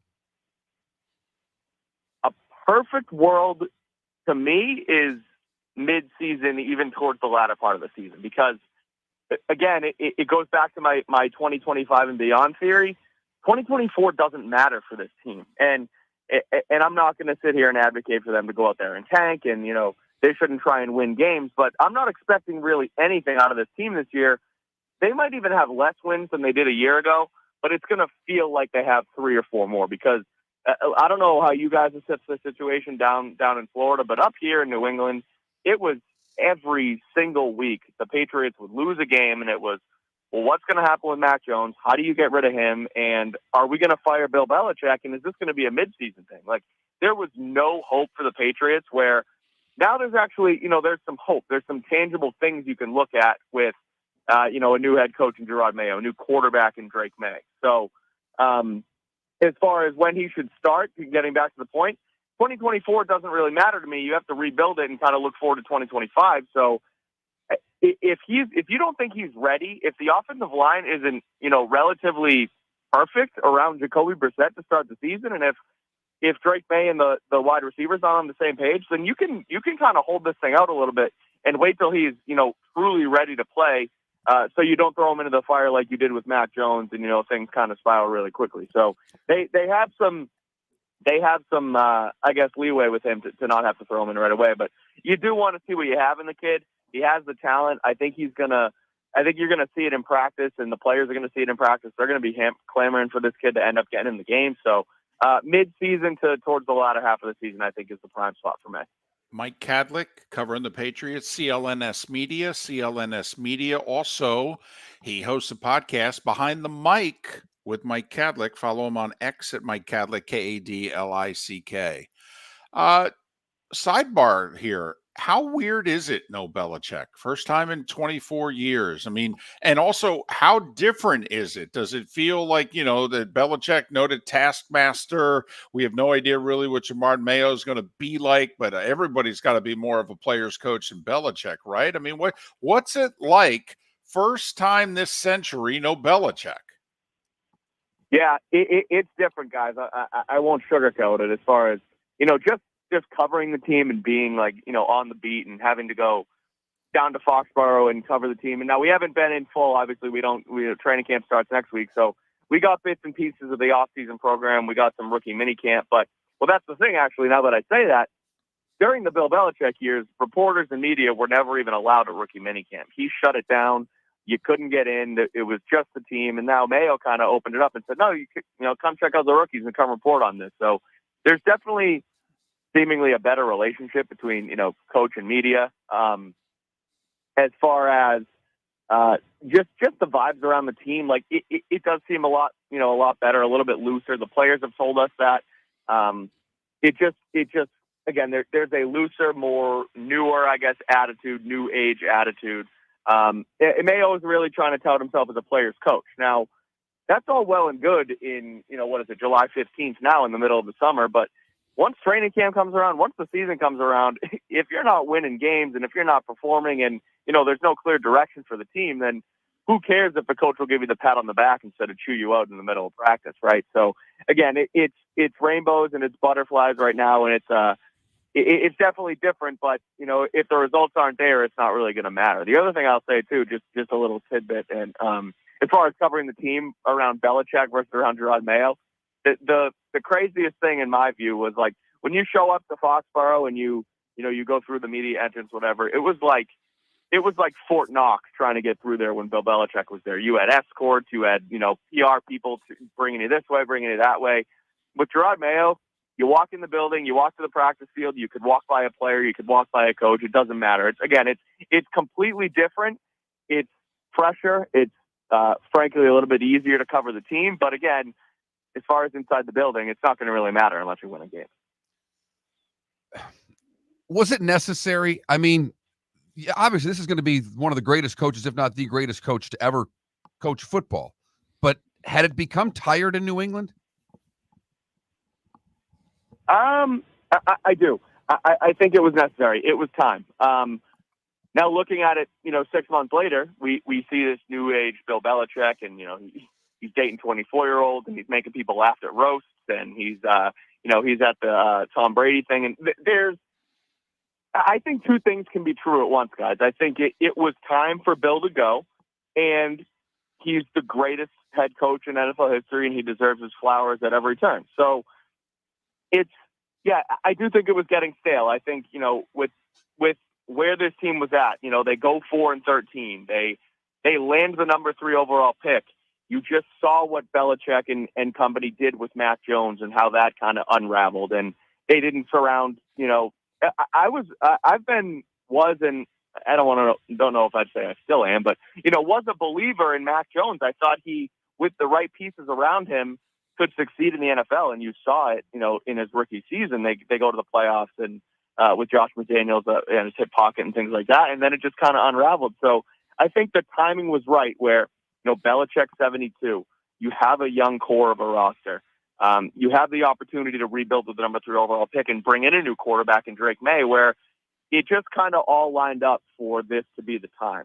And I think the timeline was, I think they expedited their timeline by a year because, when the reporting ends up coming out that they have essentially had Mayo as a succession plan. And Belichick kind of knew that. And that's what happened when they re-signed Mayo to his new contract as the linebackers coach. So I think they just had to expedite it. I think this was the plan all along.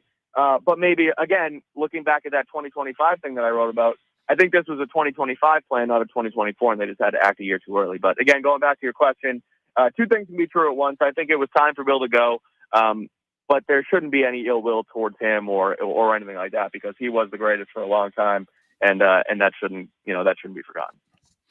Mike, thanks for making time for us. Enjoy your final days before the 6+ month grind begins for you. Mike Kadlick, CLNS Media, host of Behind the Mic with Mike Kadlick. Follow Mike on X. Kadlick is Kadlick. Mike, all the best. Hopefully we can talk during camp. Yeah, let's do it. Thanks for having me, fellas. Talk to you soon. Mike Kadlick joining us here on Miller and Moulton. I think they're on the clock. See, we'll talk football in July. Darn We're right. starting our training camp now. Yeah. Hey, EA Sports is breaking out a video game today. People are going to be playing football today. We can talk it. A lot of rookies report Thursday. The 18th is a big rookies reporting day. The 23rd, a week from tomorrow, is most every single team in the league has their veterans show up when camps really begin. Some teams actually go to work on the 23rd. Some teams just have everybody show up, sign in, take a physical, and they practice on the 24th. But so we're anywhere from 3 to 8 days away from training camps being underway throughout the National Football League. I do think it's funny listening to his perspective on just entering the building in the post-Belichick era. Right. You might actually walk past a player. Right. As opposed to needing an armed guard just to get to your seat in the press room. Correct. But you and I think I do. I think you're there also. You got the Patriots on the clock right now? Oh, yeah, absolutely. The bottom 3 roster in a good division. I'm glad finally somebody covering the Patriots on this show agreed with us about just how bad their wide receiving core has been. I mean, do we really know if Mac Jones can play? He didn't have anybody open the whole 3 years he was there. I mean, seriously, the tight ends they signed in free agency didn't do the job. Skarnecchia retired. Their offensive line went in the tank. They had the worst wide receiving core in the league. Do we really know if Mac Jones is a bust? I mean, seriously. He was given garbage to work with and told to make chicken salad out of chicken blank. We've been saying it for a couple of years that in the end, Belichick, the GM, destroyed Belichick, the coach. Now, maybe there's a bunch of good young guys and they could turn this around. For what it's worth, Belichick went 5-11 his first year, and he gutted half the roster. The 2000 Patriots went 5-11, and he got rid of half the team from 99. And we all know what they did beginning in 2001. But you and I think over under 3.5. Ooh. Now their over under, I think, is 4.5. And you and I are both going under on their official Vegas over under of 4.5. We're both going under. I'm willing to put the over under at 3.5. And you'd still go under. I would. I don't think they get to 4-13. They're not going to be favored in a single game they play. You're right. We've gone through the schedule. They maybe one. They'll be a 3-point dog at Arizona. Probably the best shot they have from a point spread standpoint of a win this year. I mean, if they win a division game, that team could miss the playoffs. I mean, that's a loss you can't afford if you're Miami, the Jets, or the Bills. No. So there you have it. Little Patriots get things started. We're starting with the bottom. Started at the bottom. Now we're here. Little Drake. That's our approach to covering the National Football League this year in July and August. We're taking the Drake approach. Of course, if you're going to stay with the Drake approach, that means anybody we bet on, you go the opposite way. Also, he's more mush than we are. Sorry to drag you down into it. Okay, I should probably say more mush than I am. Oh no, don't worry. I've mushed it up pretty well myself. I mean, there's a reason we've had to put money back into that account. That's true. Hell, we've even had 2 doubleheader sweeps in the last week. Cardinals got swept and then did the sweeping. What the heck? Has not worked out well for us in the past week with our little baseball formula. But for the season, it's still up, and significantly up at that. Speaking of baseball, John Perrotto. He's covered the Pirates for a long time, and he's actually got something to write and talk about. John Perrotto to join us next on Miller and Moulton. MillerandMoulton.com. Located on the East Trail, locally owned Naples Tiki Bar and Grill is an outdoor eatery next to the Hitching Post Shopping Center. Island-inspired food with a true tiki theme. The best place in Naples to enjoy the beautiful weather in Southwest Florida. The Naples Tiki Bar and Grill offers a great menu for dine-in or takeout. Enjoy our famous pulled pork, huge burgers, and tiki bar cocktails. Don't miss happy hour every day from 3 to 6 and live music 7 days a week. See you soon at the Naples Tiki Bar and Grill, 11498 Tamiami Trail East. Visit Jason and Todd at the Diamond District. When choosing something of high value and personal significance, such as a diamond, you want to shop with the best. And the mall is not the place to be. Here are my friends, Jason and Todd with the Diamond District. Take a stroll in the mall, pop into a few jewelry stores, and you'll soon discover you're in the wrong place. Rings begin to look all alike. You're not finding GIA certified diamonds. You quickly realize you know more than a salesperson helping you, and all the same financing gets pushed on you. Visit Jason and me, and you'll find America's top bridal designers dealing exclusively with the Diamond District. You'll find the largest selection of GIA certified diamonds, all priced 8 to 10% over cost. You'll find educated sales consultants who have many years' experience and are not paid commissions. And you'll find Todd and me in the store nearly every day, wanting to shake your hand and welcome you to our Diamond District family. Visit Jason and Todd at the Diamond District. The law firm of Michael F. Hornung specializes in criminal defense, DUI, personal injury, nursing home claims, and auto accidents. I'm a former prosecutor with over 34 years of experience. The information I know is information you need to know. If you've been arrested for a DUI, time is of the essence to maintain your driving privileges. Call the law firm of Michael F. Hornung for a free consultation. At the law firm of Michael F. Hornung, we are committed to excellence in your representation. Being a local attorney with local knowledge is clutch to the success of your case. For over 30 years, we have successfully represented the citizens of Southwest Florida. For a free consultation, call 239-437-0095. That's 239-437-0095. Our offices are conveniently located in Fort Myers. Visit online at mfh-law.com. Mark Miller for Molly Maid. Why Molly Maid, you ask? Trust. Moulton was a customer for 15 years. Affordability. Didn't I just say Moulton was a customer for 15 years? Worry-free services. Our professional house cleaners are fully insured and a 24-hour warranty. Call Molly Maids today at 239-774-5839. That's 239-774-5839 or online at mollymaid.com/FTMYERS. That's mollymaid.com/FTMYERS. You are listening to Miller and Moulton on the Florida Sports Network.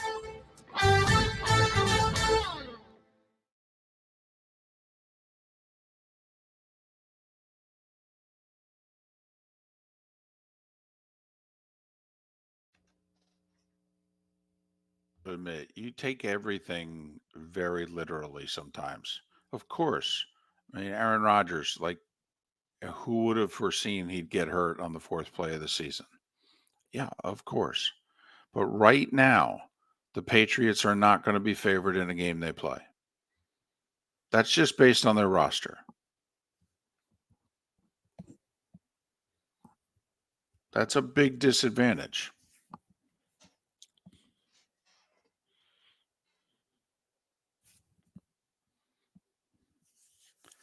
Now, if Jacoby Brissett plays pretty well for him, their defense should keep them in and around some games.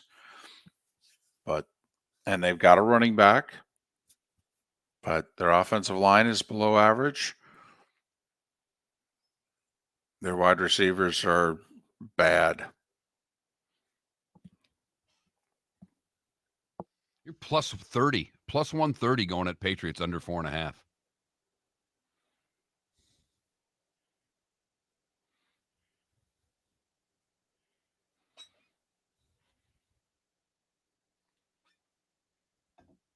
Yeah, maybe they. Honestly, I think if they go 5-12, he's done a hell of a job. I mean, you just heard the guy who covers the Patriots say this season's a wash. Also, if I'm a Patriots fan, I don't want them going 5-12.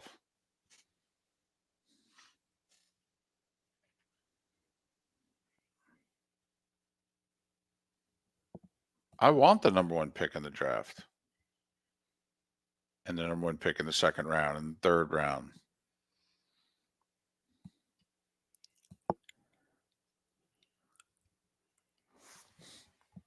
I think they should trade Judon also.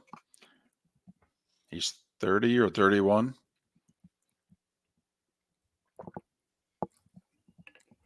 He's their best player, but when you're ready to be good, he's not going to be your best player anymore.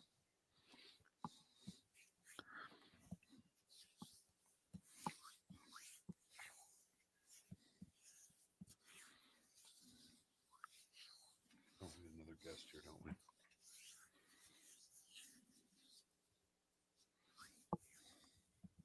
Do you know my college roommate? I had two of them. One of them was named John Perrotto.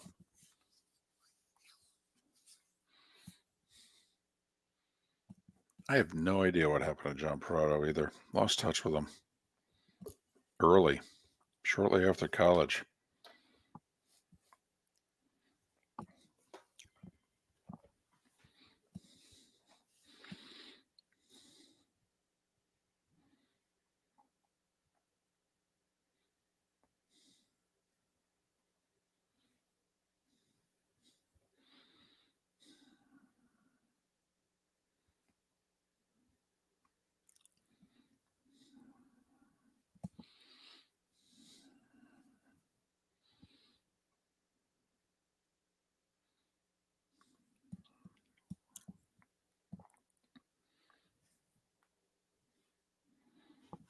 All set. He's in Pittsburgh, not Arlington.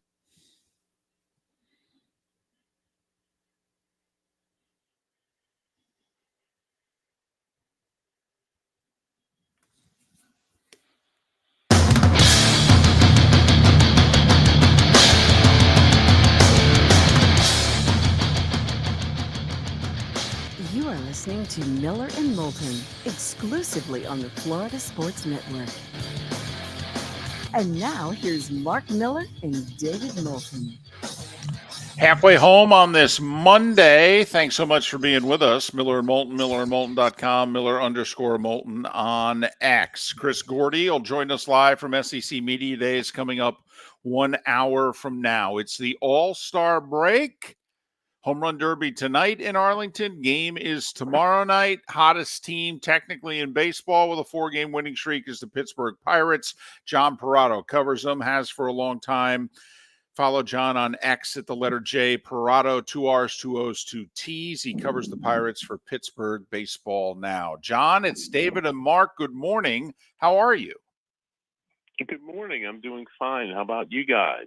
Well, we're doing good. I got a bunch of questions. We wanted to talk to you we were lining this up on air last week, okay? But quite frankly, when is the last time the Pirates had a player that you knew people were going to pay money, change their plans, and come to the ballpark to go see? Well, as far as the pitcher, really nobody. that I can think of. If you look at the history of the franchise, all the great players in Pittsburgh Pirates history have been hitters. So I guess probably Barry Bonds would be the last guy who would truly be a drawing card, especially when they went on the road to go see. And Barry's last year here was 92, so that's 32 years ago since he played here. What is Skeen's fever like in Pittsburgh? What's it like on a game day right now when he's taking the bump?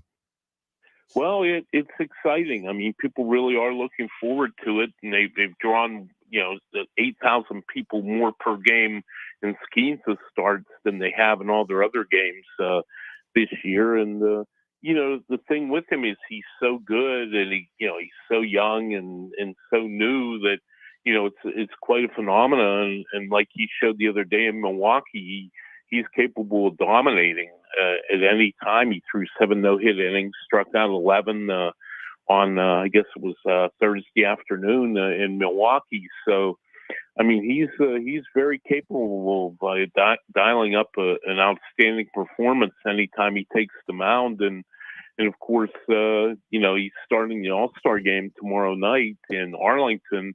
And that's the first Pirate pitcher to start an All-Star game since Jerry Royce, all the way back in 1975. That is remarkable. Also, that Drabek at no point in time ended up starting a game. John Perrotto covers the Pirates for Pittsburgh Baseball Now. John, do you feel like you're covering Gooden in 84, Clemens, Strasburg even? I mean, Mark and I, what was it, a dozen or so years ago, we drove across the alley to see like his 10th or 12th start in baseball against the Marlins, and they drew like 10, 12,000 more than they normally did that day. Do you feel like you're covering Fernando in 81, if you know what I mean? Yeah, you do. And, another one that comes to mind, Hideo Nomo in 95, too, with the Dodgers when he came over from Japan.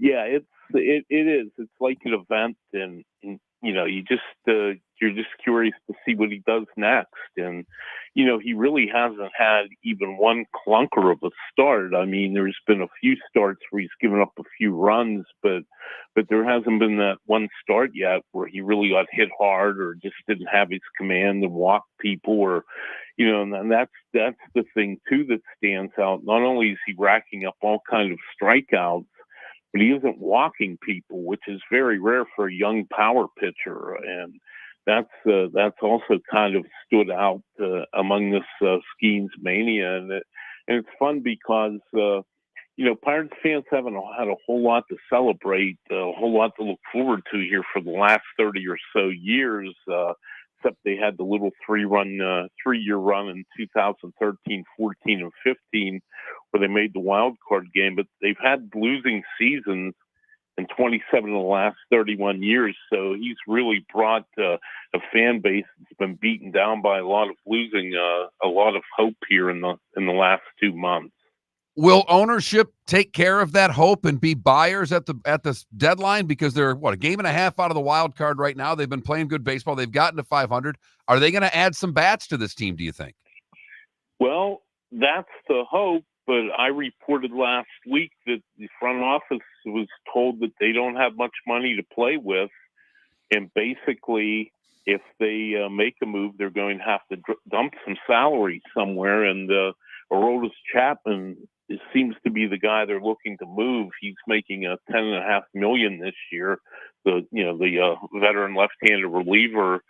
So those things are always fluid. So maybe the ownership will have a change of mind here. But from my understanding, from people in the front office, were not real happy that they thought they were going to have more money to play with here at the deadline, and it appears that they're not. So I don't know if they're going to make that splash move or not. They might be able to add on the fringes some guys who are making, not huge salaries, but it's going to be interesting to see what happens, because I think ownership kind of didn't think they were going to contend this year. And really at 48-48, most seasons you wouldn't be a contender, but the wild card teams are so bunched up that they're smack right in the middle of this, only 2 games out of the third wild card. So that's the question that remains to be answered, and that's the question all the fans here have. Will the Pirates make some moves here in the next few weeks? And I'm not so sure they will. John, the Pirates this year remind us a lot of the Marlins last year. The Marlins heading into the deadline were right around 500. They had pitching. They had no offense. They went out and got guys like Josh Bell, Jake Berger, added a third baseman and an outfielder. Bell cost a little bit of money. They also went out and added some guys at the back end of their bullpen. I don't know if the Pirates need to do that, but I mean, John, we're not talking a lot of money here. They could pick up a couple guys like that. I mean, is this franchise that financially cash strapped that they can't add $4-5 million to the payroll for the final 2 months of the season? That's the great question, and the owner never avails himself to the media to ever answer this question. So we're left to guess here in Pittsburgh. I will say this, Forbes magazine, which is certainly a reputable financial magazine that's been in business for over 100 years, they claim the Pirates made $68 million in profit last year. So I think the money is there if the owner wants to spend it, but I'm not so sure Bob Nutting, the owner, wants to spend it from all the indications I'm getting from people in the Pirate front office. So it would be very frustrating to fans if it didn't happen. And like you said, they look at the Marlins, the closest franchise here to Pittsburgh, MLB franchise, are the Guardians. And when they were good in 2016, they went out and traded for Andrew Miller, and he nearly delivered a World Series championship for them. By the way, he pitched out of the bullpen that year. They lost to the Cubs in 7 games in the World Series. And it's funny you mentioned Josh Bell. He would be a good fit here again. Of course, he started his career here and had an all-star season here in 2019, and he would be seemingly the type of guy who would be someone they would target, someone who doesn't cost a whole lot for a couple of months and is a free agent at the end of the year. So it wouldn't be like they would, be wedded to him for a long period of time. Again, it's, what I'm hearing is they're not going to add a lot of money, but then I've also heard that maybe he may have a change of heart, especially if it gets closer to the deadline and they truly still are in contention. So it's really a fluid situation right now, but I know it's a little frustrating for the fans here that they don't seem to be making any kind of big moves. And, they keep preaching over and over and over again that the biggest improvement they need is if some of their guys start hitting better than their career norms, guys like Brian Hayes, the third baseman, Rowdy Tellez, the first baseman, Jack Sawinski, their center fielder. And when they keep talking about needing improvement from within, that tells me that there is not going to be a whole lot of improvement from outside the organization. And it's a source of frustration here. Ownership year after year after year just refusing to spend money. They already have the second lowest payroll in the major leagues. And you do wonder why, if they're making $68 million profit, why they won't reinvest part of it into the player payroll. John, thanks for making time for us. We know it's going to be a busy week with Skeens starting the All-Star game. Also, the Pirates enter the break on a 4-game winning streak within a couple games of the playoffs. John, thanks for your time. Safe travels. Thank you. Appreciate it, guys. Thanks for having me. John Perrotto, 2 R's, 2 O's, 2 T's in Perrotto. He is a writer for Pittsburgh Baseball now, has covered the Pirates for a very long time. People in and around Major League Baseball say nobody covers them better. Follow John on X, the letter J, Perrotto, J Perrotto. That's a tough spot to be in if you're a Pirate fan. Team supposedly making money. They're afraid to spend money. They won't spend money. And then just telling the fan base, well, the players got to get up to their career norms. That's what we're counting on. Also, think about this. The first round of the playoffs is a best of 3. You're sending Skeens to the Hill game 1. I mean, seriously, don't tell me they can't do. Now, listen, the Diamondbacks won 84 games last year and went deep into the World Series. That's the other thing. They have pitching, Mark. They have the one thing in which, of all the teams that are fringe playoff contenders, I don't know if anybody's got, in both leagues, I don't know if anybody's got better pitching than the Pirates of the fringe contenders. Right. No, I know what you're saying. Man, think about it. Say they get in as the 6. And right now the 3 is either Milwaukee, who's only a game behind the Dodgers. Imagine you're the Dodgers, by the way. Congratulations, you won the West. You turn around. You're facing Skeens in a best-of-3 game 1. Hello. By the way, you think people would watch that game? Skeens against Betts, Ohtani, and Freeman to start off the game. How about that bottom of the first? Got your attention?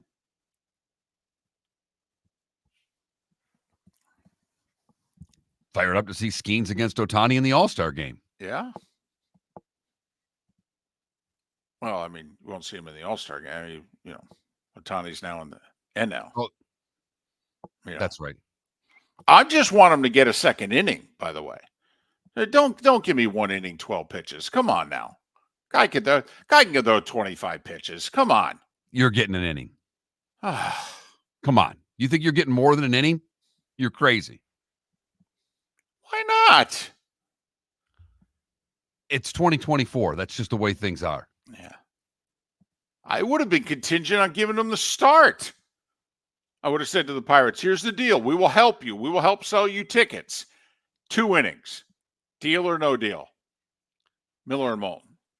Located on the East Trail, locally owned Naples Tiki Bar and Grill is an outdoor eatery next to the Hitching Post Shopping Center. Island-inspired food with a true tiki theme. The best place in Naples to enjoy the beautiful weather in Southwest Florida. The Naples Tiki Bar and Grill offers a great menu for dine-in or takeout. Enjoy our famous pulled pork, huge burgers, and tiki bar cocktails. Don't miss happy hour every day from 3 to 6 and live music 7 days a week. See you soon at the Naples Tiki Bar and Grill, 11498 Tamiami Trail East. Mark Miller for Molly Maid. Why Molly Maid, you ask?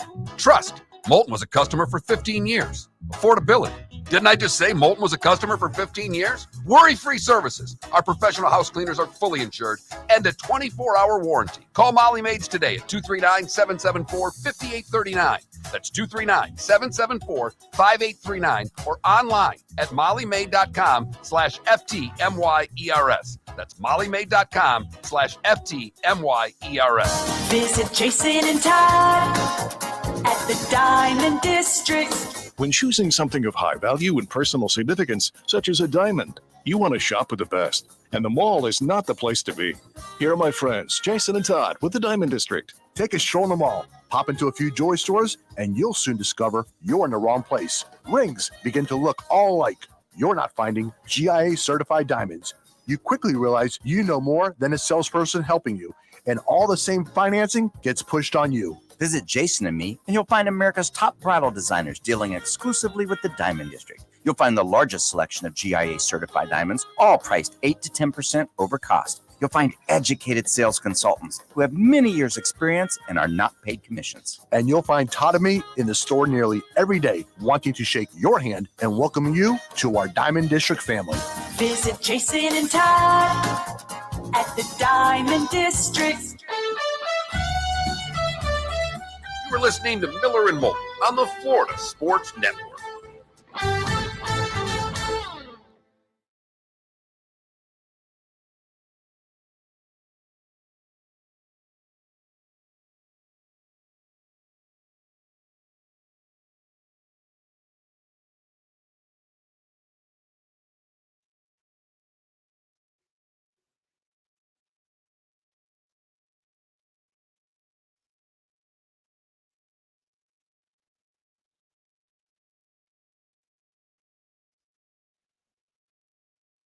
Yinzer, do you have the baseball package to watch all the Pirates games? Or do you just follow them via an app?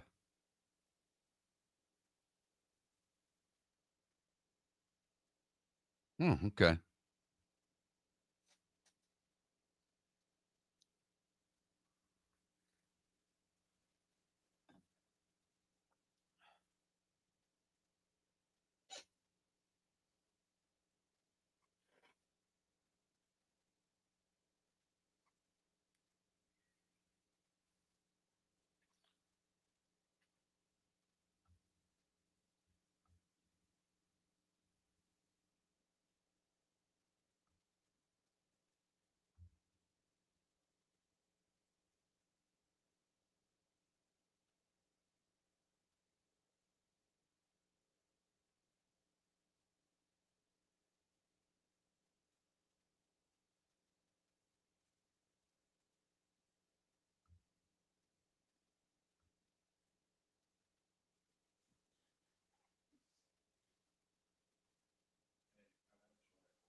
Wow. David? Yes, sir. Sale has made 9 starts against teams with winning records this season. 8-0, 1.76 ERA, 2 home runs allowed, 68 Ks in 51 innings.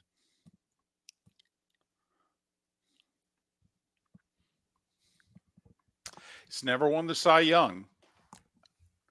He's finished in the top 5 6 times for the Cy Young.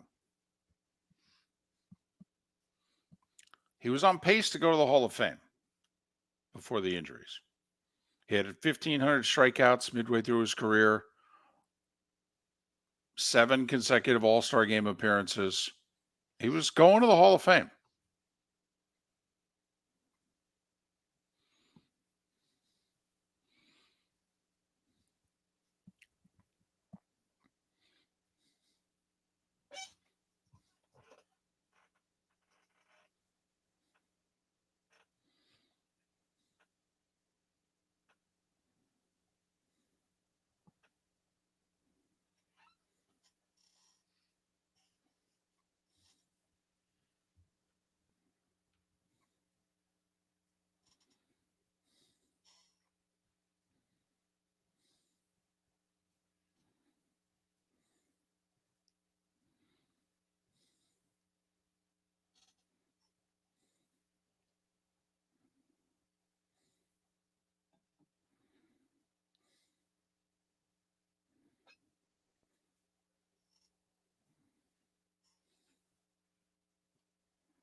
Welcome back to Miller and Moulton, only on the Florida Sports Network.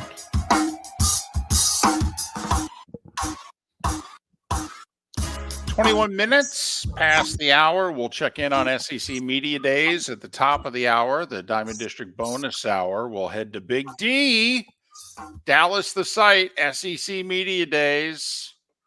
SEC this week, Big Ten, ACC next week. Big 12 was last week. We talked about it earlier in the show. Big 12, more than kicking the tires with Florida State and Clemson, and maybe even some others. We asked the question, Mark, if you're Florida State, Big 12 reportedly, take it for what it's worth, able to offer double to Florida State and Clemson what it is they're making in the ACC. And remember, the ACC deal is signed for another dozen years. That ain't changing.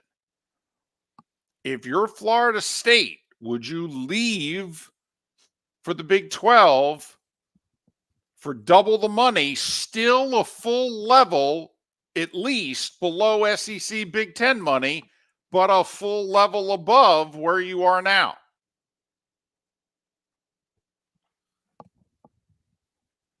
David, if Florida State's in the Big 12, we've been asking this question of teams in their current conferences, but if Florida State were to leave and go to the Big 12, even if they go with Clemson, how many times would you expect Florida State to make the playoff out of a 10-year period? More than the ACC, less than the ACC, or the same as if they were in the ACC?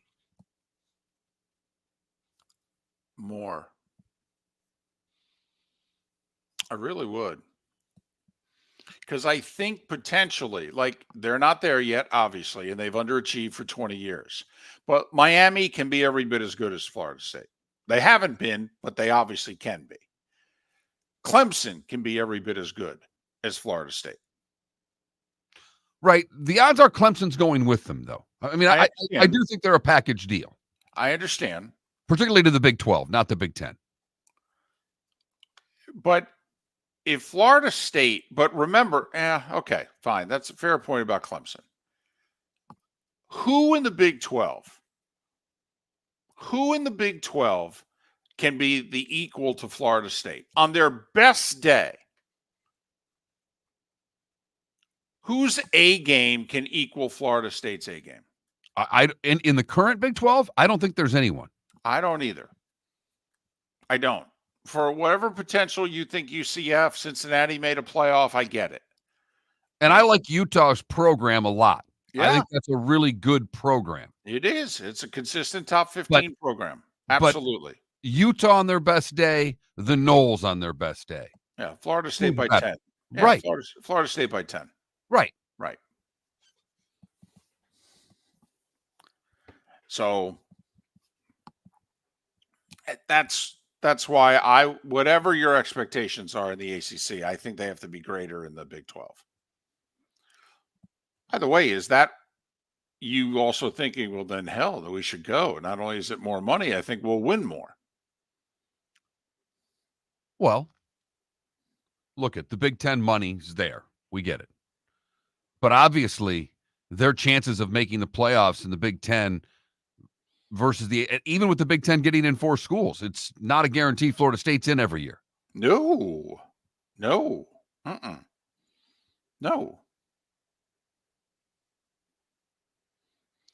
And we all know, like it pointed out in our Twitch chat room, well, Utah's been better than Florida State the last 10 years. Right. Yes, absolutely. It's why they went through 3 coaches, but they ain't better now. I mean, that once again, it's kind of like once Pete Carroll turned USC around, the expectation is, well, that's what they should be. Norvell's got Florida State's act together. The expectation is now that for the next 10, 12 years, Florida State's going to be what we remember Florida State as being, largely under Bobby Bowden. And once Jimbo got Florida State's act together, what were they?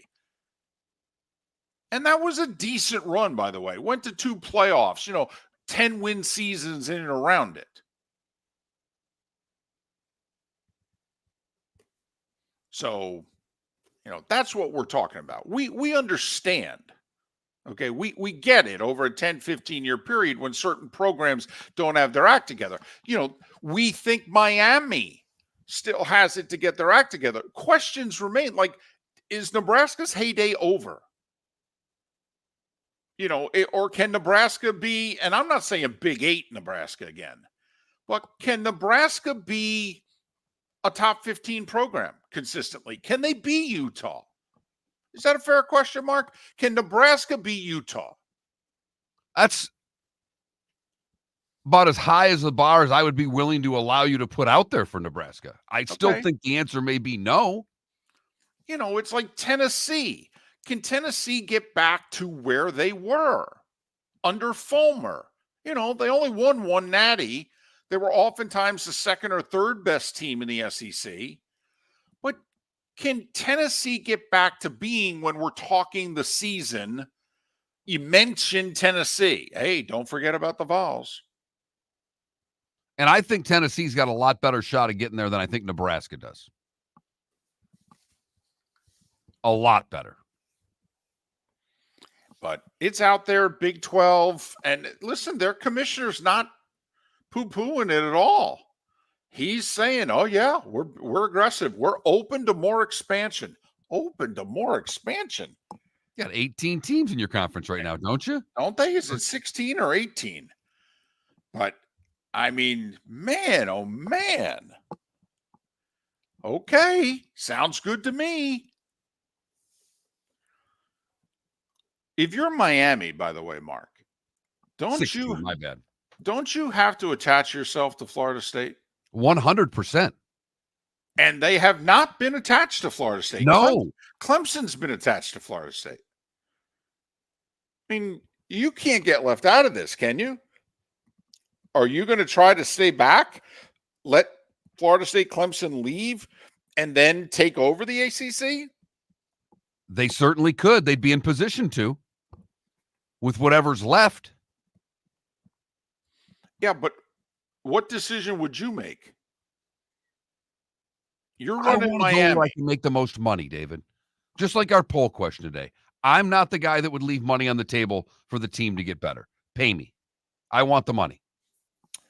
Our poll question is in honor of Jalen Brunson. The Knicks point guard left $112 million on the table.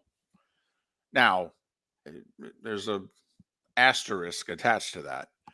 He would have had to play this year and risk injury. But he signed a 5-year contract extension effective immediately, paying him $156 million. If he had played out this year and then signed the 5-year contract extension, he would have gotten $269 million. But he did it for twofold immediately because it gives the Knicks more financial flexibility to stay good. And he wants to win. Now, 5 years down the road, he can sign a contract extension that'll be like $350 million. But so, I mean, he can get paid at the back end of this sucker. But for the next 5 years, Jalen Brunson left $112.5 million on the table. Yeah, I don't know if I could do that. Would you leave money on the table to help your team win? 73% of you are saying yes, that you're in the Jeter-Brady camp, the Jeter-Brady-Brunson camp. Was my only fear of this question. I don't believe the 73%. I wonder if we should have included how much money Brunson left right on the table. Okay. Dadgum, good point. I think people are going, oh, yeah, sure. I'd play $1 million or $2 less. Yeah, absolutely. How about $112 million less? I'm sorry. What'd you say? Wait, did you say 1 or 2 million? No, I said 112 million. You know, like LeBron apparently signed for 3 million less to keep the Lakers under a certain tax threshold. Yeah, that's 3 million out of 104. I ain't 112 million out of 260. Miller and Moulton. MillerandMoulton.com. Miller_Moulton on X. SEC Media Days in a half hour.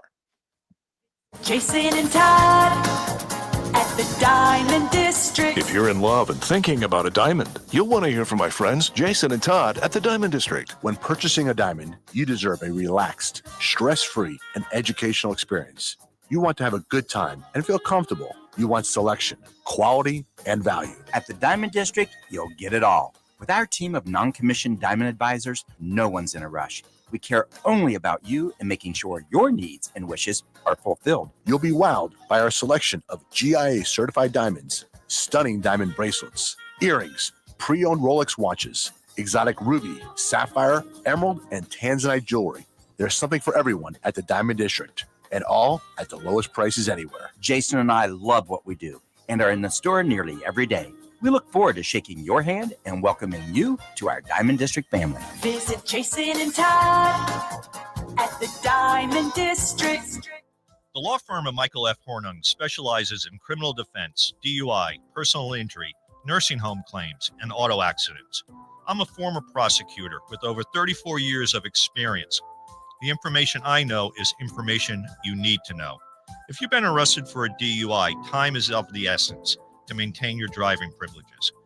Call the law firm of Michael F. Hornung for a free consultation. At the law firm of Michael F. Hornung, we are committed to excellence in your representation. Being a local attorney with local knowledge is clutch to the success of your case. For over 30 years, we have successfully represented the citizens of Southwest Florida. For a free consultation, call 239-437-0095. That's 239-437-0095. Our offices are conveniently located in Fort Myers. Visit online at mfh-law.com. You are listening to Miller and Moulton on the Florida Sports Network.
E.B. Hill, he's not an NBA player.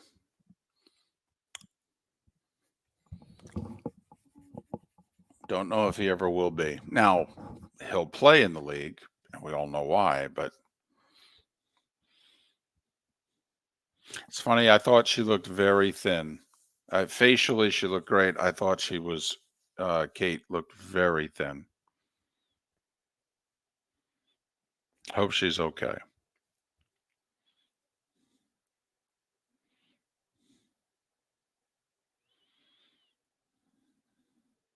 I think image-wise, Irish football, Notre Dame to go to the Big 12 would be a staggering image hit.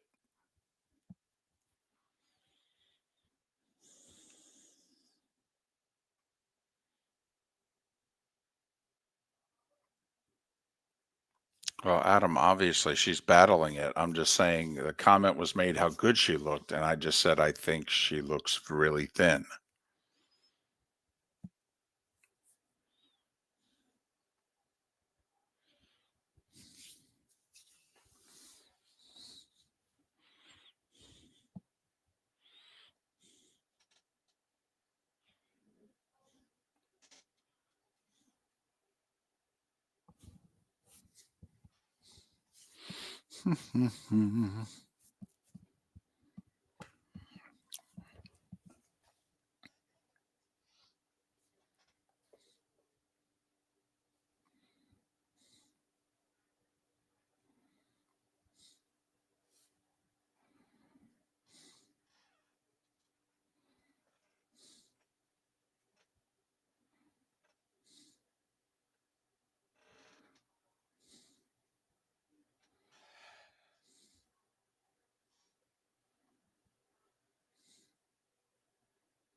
Welcome back to Miller and Moulton, only on the Florida Sports Network.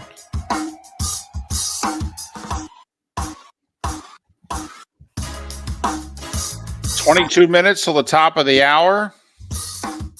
We'll head to Dallas for SEC Media Days at the beginning of the Diamond District bonus hour in 20-plus minutes. Hope you'll stay with us. Miller and Moulton, millerandmoulton.com, Miller_Moulton on X. So there. 21,000's a text line if you want to get a hold of us that way as well. If I told you 4 teams from the SEC are going to make the playoff this year, but quick math, we're at 12 for 2 more years, this year and next. So if you do the math, if one of the big 2, if one gets 4, the other gets 3, that's 7. Big 12 and ACC each get 1, that's 9. Notre Dame this year is going to be preseason top 10, so let's plug them in the playoff 10. Group of 5 gets 1, that's 11. So let's just say we can go, do you think there'll be a second-place team in the ACC or Big 12 that gets 1, or do you think not the Big 12? I think there's always the shot if Florida and Clemson, Miami, if those 3 teams put up double-digit wins, I think there's a shot for 2 teams from the ACC to go. So if that happens, either the ACC or the Big 12 gets a second team, then there's only 7 bids available between the Big 10 and the SEC. But I'll give the SEC at this moment in time, I'll give them 4 bids. Mark, who do you think the 4 will be? Georgia, Texas.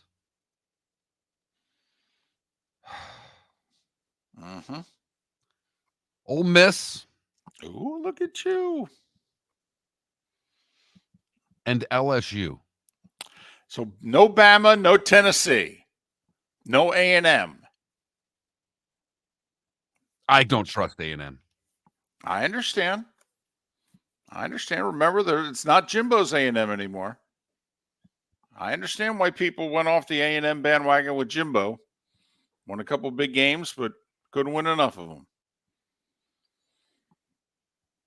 So All right. So you're going Georgia, Texas, Ole Miss, LSU. I like it.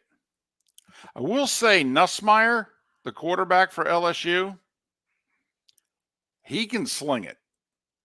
He backed up Daniels. He came in the SEC championship game a couple years back and threw it all over the lot when Daniels got banged up. And he's got a strong arm. All right. Went to the Manning camp and was sensational. Coach's kid. You know,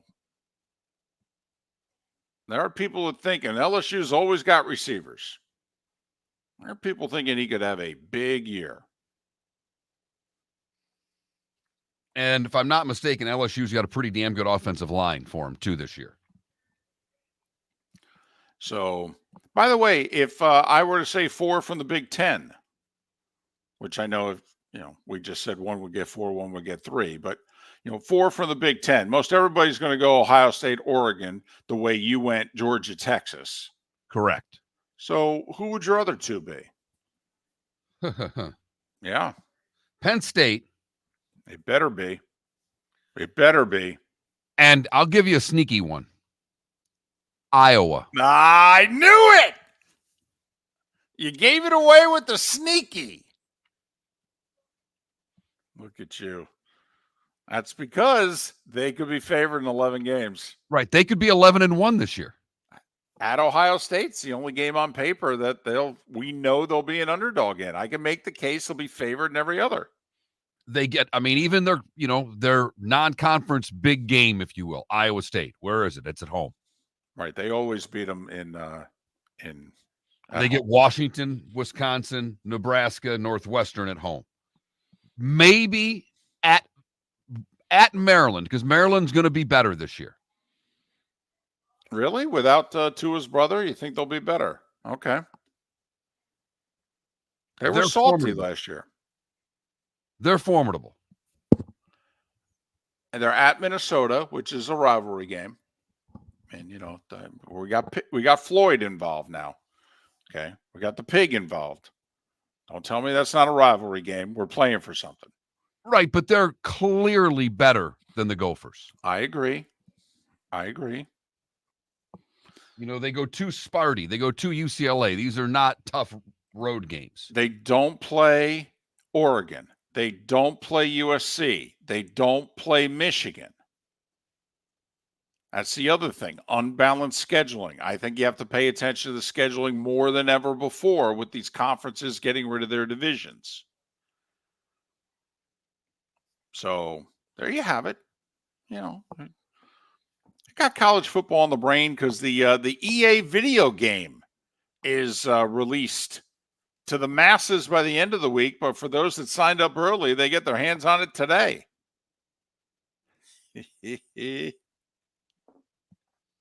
I'm just trying to see I'm trying to look up what Iowa's over under is this year. Iowa's over under 7.5. Yeah, we gotta bet that hard, don't we? It's minus 150, but yes, we do, and we just did. When it goes up to 8.5, I think we should bet it again. Holy cow. I know. That just seems way low to me for Iowa. And that's the stuff to keep in mind. It's why also it will be interesting. Let's just say Mark's right. Let's just go with the 8 teams that he mentioned. What if it's only for 7 spots? Okay, we'll put Georgia, Texas in. We'll put Ohio State, Oregon in. Okay. So now we have Ole Miss and LSU on the one side. And who'd you have on the other side with Iowa? Penn State. Penn State and Iowa. So we got Ole Miss, Penn State, LSU, Iowa. Those 4 for 3 spots. Or those 4 for 4 spots. Now let's throw in the second best team in the ACC. Is it Miami? Is it Clemson? let's 10-2 Iowa or 10-2 Miami. How big's that Gator game again? Oh, this is where the conference is. If we don't have a head-to-head matchup and we're trying to compare 10-2s, okay, you would think, oh, well, a 10-2 Big Ten's better than a 10-2 ACC. Well, let's check out who Iowa played versus who Miami played. And Iowa's big non-conference win will be home against Iowa State. Miami's big non-conference win will be at Florida. Well, okay, is it a 5-7 Florida? Is it a 7-5 Florida? And that's, counting them winning that game.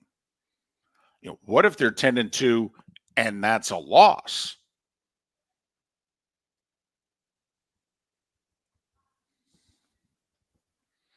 So, it's going to be, the committee's actually going to have work to do. And they're really going to have to dive into scheduling, how these things work out, because, Ole Miss plays a pretty difficult schedule. They get to 10-2, they're in my opinion. Well, either that or they could just ask ESPN who they want in the playoff like they did last year.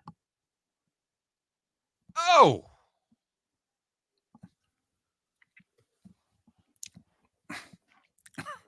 Come on now. Oh! Come on now. Leaving undefeated major conference champions out of the playoff. And by the way, they wouldn't have had the third string quarterback for the playoff game. It at least would have been the second string. Teams of Ohio State won a national title with a third string quarterback. Okay. Conveniently forgotten by the people who were on the set of ESPN when they were, which is funny because which is an Ohio State alum. Exactly. Didn't even bring it up. No. I'm not sure how you could omit that factoid. It seemed to be.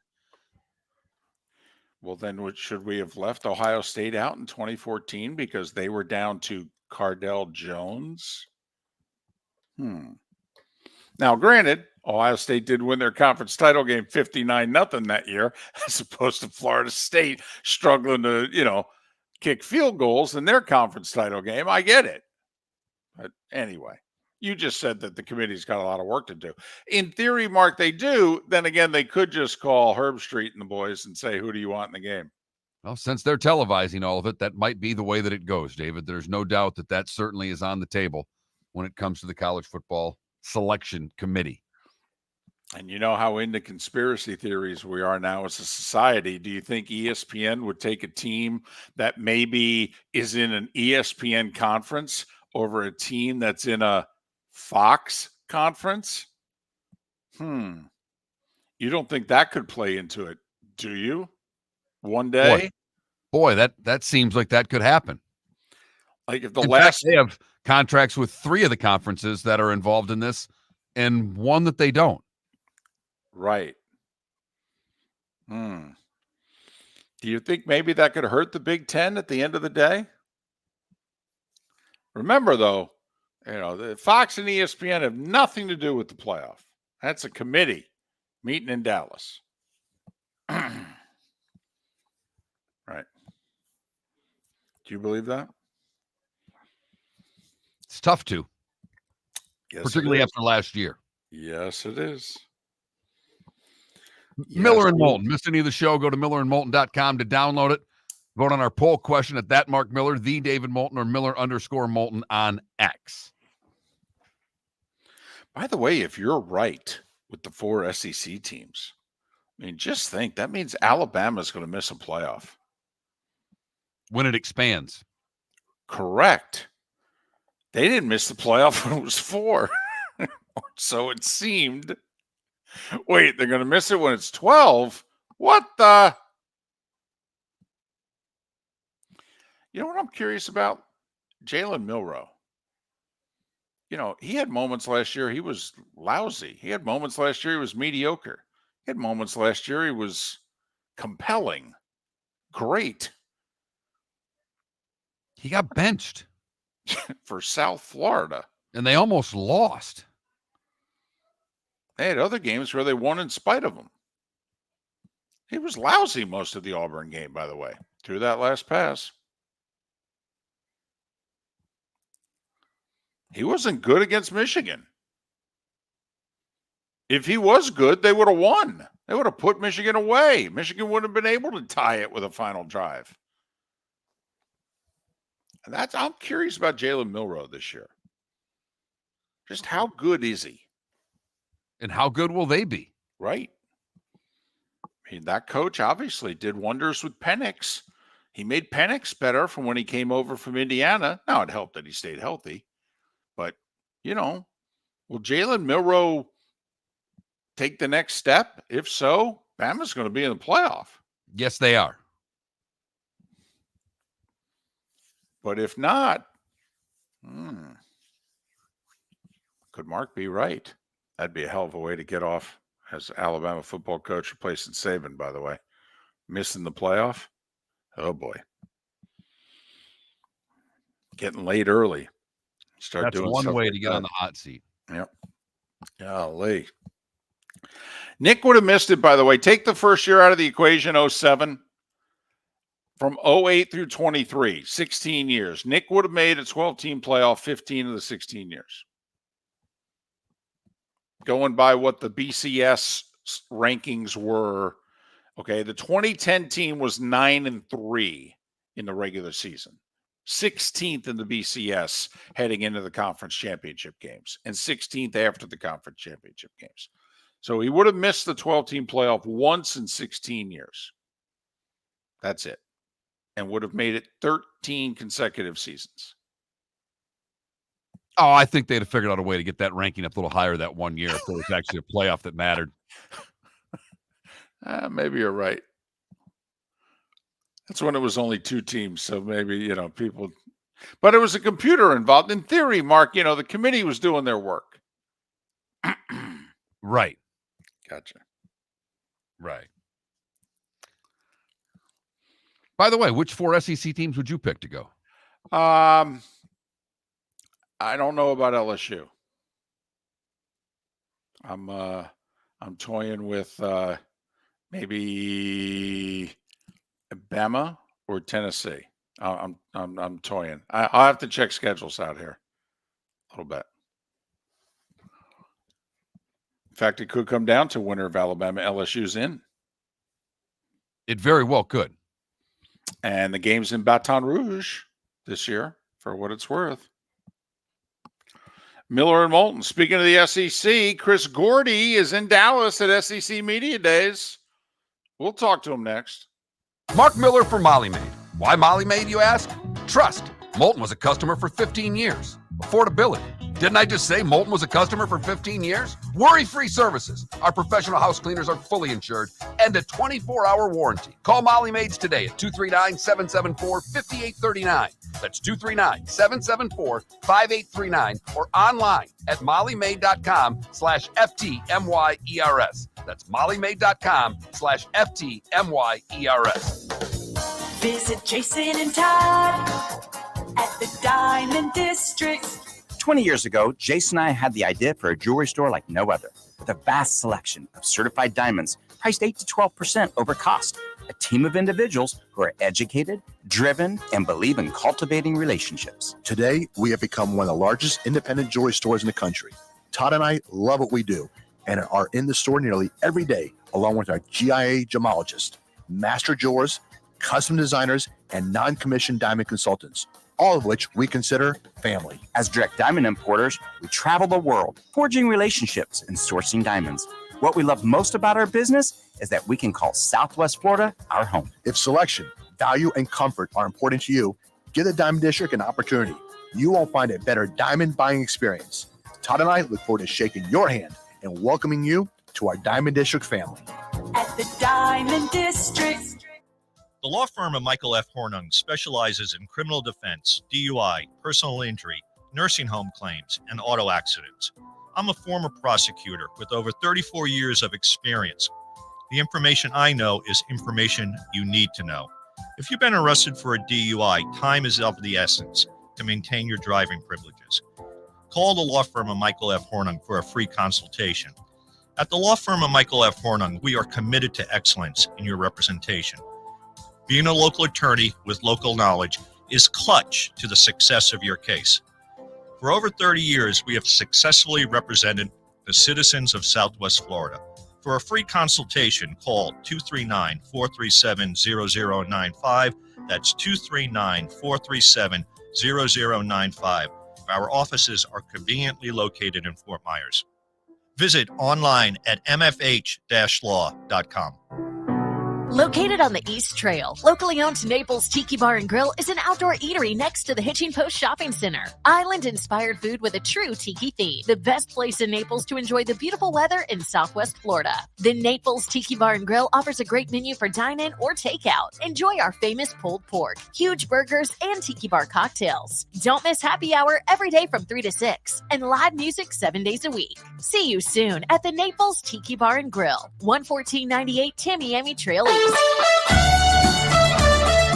were listening to Miller and Moulton on the Florida Sports Network.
That's interesting, Adam. I'll be on the lookout for that in my travels.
All set with Chris.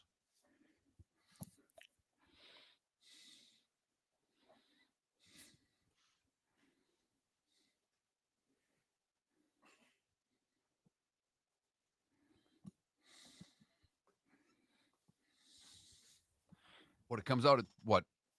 Then 3 o'clock? Is it 3 or 4 ambient? Because 7 more hours is 4 4. o'clock. Yeah, 4 o'clock. 4 Okay. o'clock in the east. Oh, I'm having trouble with math today. Yeah, 2 p.m. Mountain Time. There you go.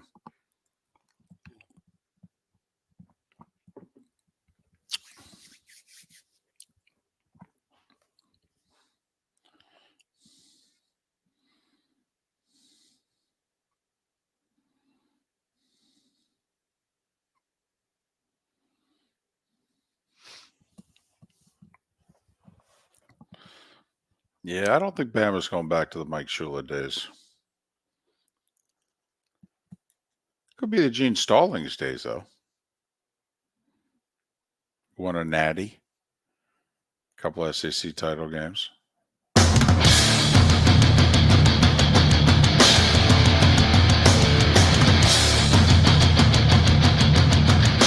You are listening to Miller and Moulton, exclusively on the Florida Sports Network. And now here's Mark Miller and David Moulton. Final hour of Miller and Moulton on this Monday, the Diamond District bonus hour in the 239 and the 904. Thanks so much for being with us. Good show already. If you missed any part of it, go to millerandmoulton.com, millerandmoulton.com. Chris Gordy is kind enough to join us live from Dallas, SEC Media Days. He runs the show Sports Talk 790 in Houston, part of the Locked On SEC podcast. Follow Chris on X at Chris Gordy, Gordy. Chris, it's David and Mark. Top of the morning to you. How are you? I'm doing well, guys. Yeah, and here in Dallas, Texas, of course, the first thing when you think Dallas, Texas, you think Southeastern Conference, right? I mean, it's a little weird to be here in Dallas, frankly, and call this SEC country, but with the additions of Texas and Oklahoma, I guess here we are. Yeah, weirder that Texas and Oklahoma are a part of it, or that Nick Saban's not a part of SEC Media Days? I think that's the weirdest thing. I mean, everybody was asking, what's the biggest storyline? To me, it's the absence of Saban. I mean, he just became, the king of college football, and with him not being here and him gone, it's gonna be weird. I was talking to some of the Alabama guys last night, and they said it is a new day in Tuscaloosa. With the access that Kalen DeBoer is giving the media now.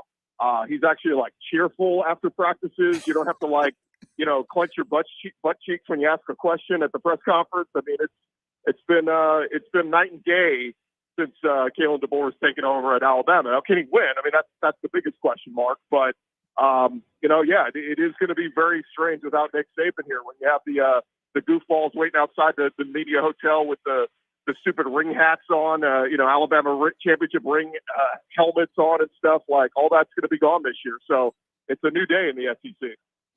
Texas, same, better, or worse than a year ago right now on paper in your estimation?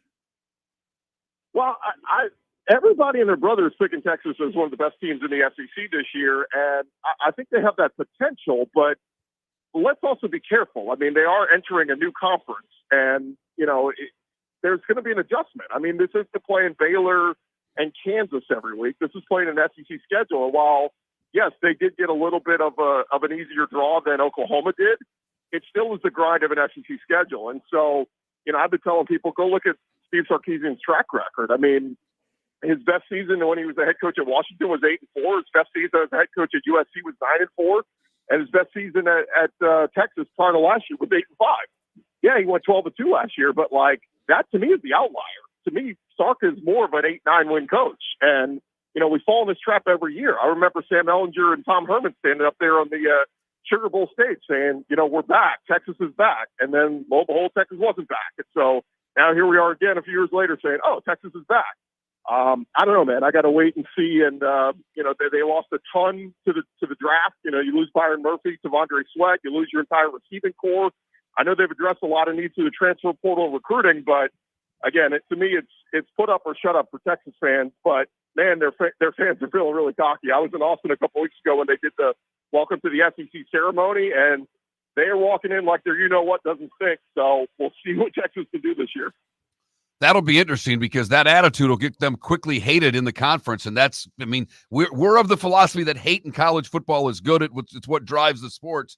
And if Texas takes on that role, that will be interesting. What do you think about, we mentioned Bama, that the access is easier, but obviously DeBoer coming in, it's a new coach. How is that going to play out to you?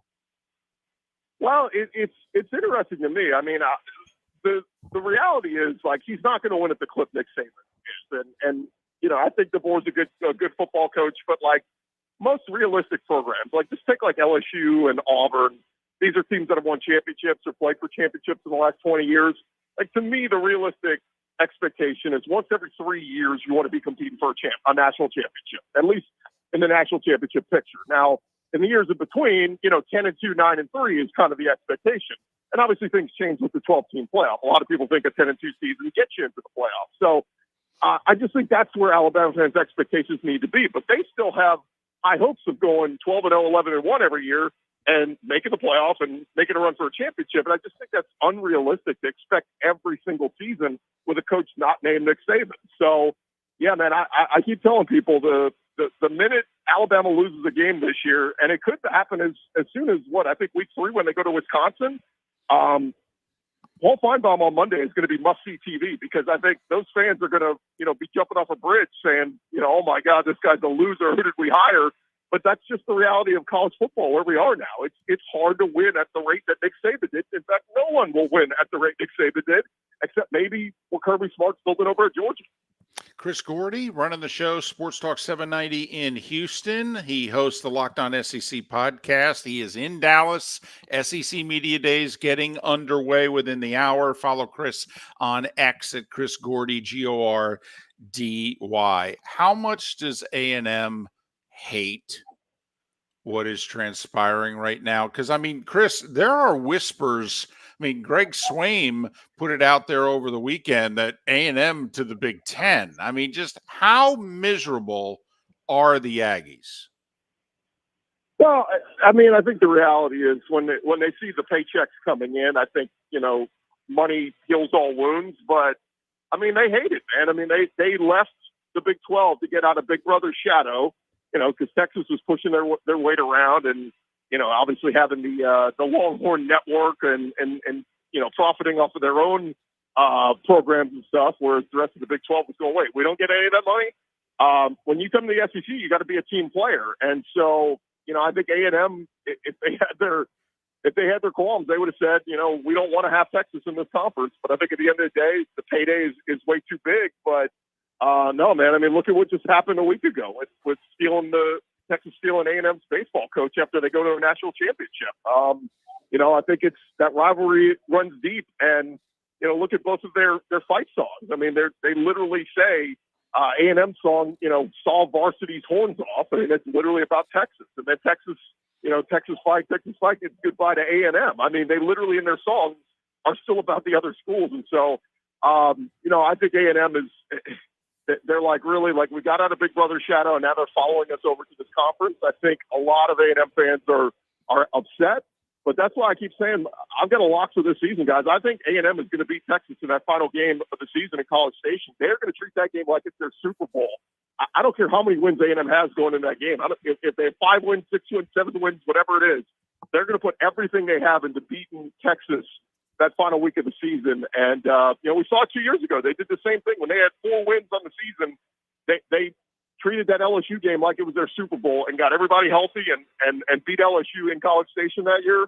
I think they're going to do the same thing to Texas this season. Who's your surprise team this year in the SEC? I mean, we all know that Georgia, Texas are at the top. Alabama's right there. Who's the team that could surprise in your estimation? It's interesting. I mean, I guess if we're talking, the favorites, it's Georgia at the top. It's Texas. I think the 2 schools to kind of watch are Ole Miss and Missouri. We know they both had awesome seasons last year, getting the double-digit wins. And, you look at their schedules this year, and it sets up very well for both of them. I mean, even if Ole Miss loses their 2 toughest games, and it's at home against Georgia and then at LSU, even if they lose both of those games, they're going 10-2. And as we know, 10-2 is likely good enough to make the playoff. Same thing with Missouri. I mean, they get Alabama, but even if they lose that one, 11-1, 10-2, I think Missouri's in the playoff. And so Missouri and Ole Miss are the 2 kind of ones to watch, to keep an eye on. But to me, it's, the old joke used to be never ask an Ole Miss fan directions to Atlanta. They don't know because they've never been there. This is a year where I think you don't even have to get to the SEC championship game. I think it actually behooves you more not to go play for an SEC title and sit there 10-2, get an extra week of, a bye week basically when the season ends and get ready to go make a run in the playoffs. So those are the 2 schools to keep an eye on. The 2 wild cards to me are kind of LSU and Tennessee. What is Tennessee with Nico Iamaleava, and then what is LSU with Garrett Nussmeier? If both those guys could step up and play to their potential, I think they can kind of play spoiler and perhaps get to 10, 11 wins and make the college football playoffs. So talk around here is most people expecting maybe 4 SEC teams to make the first playoff, but we'll see how it shapes up. How do you think Oklahoma's going to fare, not just this year, but in the SEC? And what do you think the Oklahoma fans' expectations are? Chris, we've been asking our audience, be such and such a fan. In the next 10 years, how many playoff appearances are you expecting? What is Oklahoma expecting in the SEC? Well, I think at least most Oklahoma fans I've talked to are being pretty realistic. You know, I think there's a reason why Vegas has them at about 7 wins this year. Most people expected a 7-5 type season, maybe 8-4. You know, to me, they'll go as far as their freshman quarterback Jackson Arnold takes them. You know, he got the start in the bowl game. It was some good, some bad. I think he threw 2 touchdowns, 2 interceptions. But you know, if he can play really well and live up to the hype of being that 5-star quarterback like he was touted, then they're going to make they're going to make some noise this year. But I think the realistic, thing here with Oklahoma is, I mean, they made the playoffs just about every year under Lincoln Riley, but every season they get their butts kicked because the defense was so bad. We're seeing that play out in his time at USC now too. But Brent Venables is a great defensive mind, and that was the big reason why they made this hire. That's the big reason why he used this opportunity to leave, to jump ship from Clemson when he had plenty of opportunities in the past. So to me, it's all about the offensive and defensive line for Oklahoma. If they can continue to recruit well, address the transfer portal, and they've been doing a hell of a job so far this offseason there, Oklahoma's going to be just fine. Now, again, are they going to make the playoff every year? Probably not every year, but no, I think Oklahoma, I think they'll fit right in the SEC. It's just the problem becomes, guys, like, I think with making this conference as tough as it is now, I think getting the 9 wins is going to be a huge accomplishment moving forward. I think some of these programs will throw parades for getting the 9 wins because the schedules get that much tougher. Well, and wait till when they add an extra conference game. They're at 8 now. Most people think they'll be going to 9 soon. Chris Gordy, Sports Talk 790 in Houston. He's in Dallas, SEC Media Days. Make sure you check him out on the Locked On SEC podcast, Locked On SEC podcast. Chris, thanks for making time for us. Enjoy your week. Safe travels back home. Absolutely, and I'll drive safer than a Georgia football player, okay? Whoa, there you go.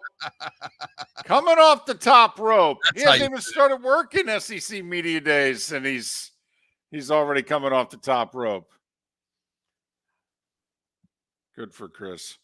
Follow him on X, Chris Gordy, Gordy. Well, his expectations for Texas are a lot less than what most are. Than Texas's expectations. Well, obviously than Texas, but I mean, they're picked second in the conference by everybody behind Georgia. Right.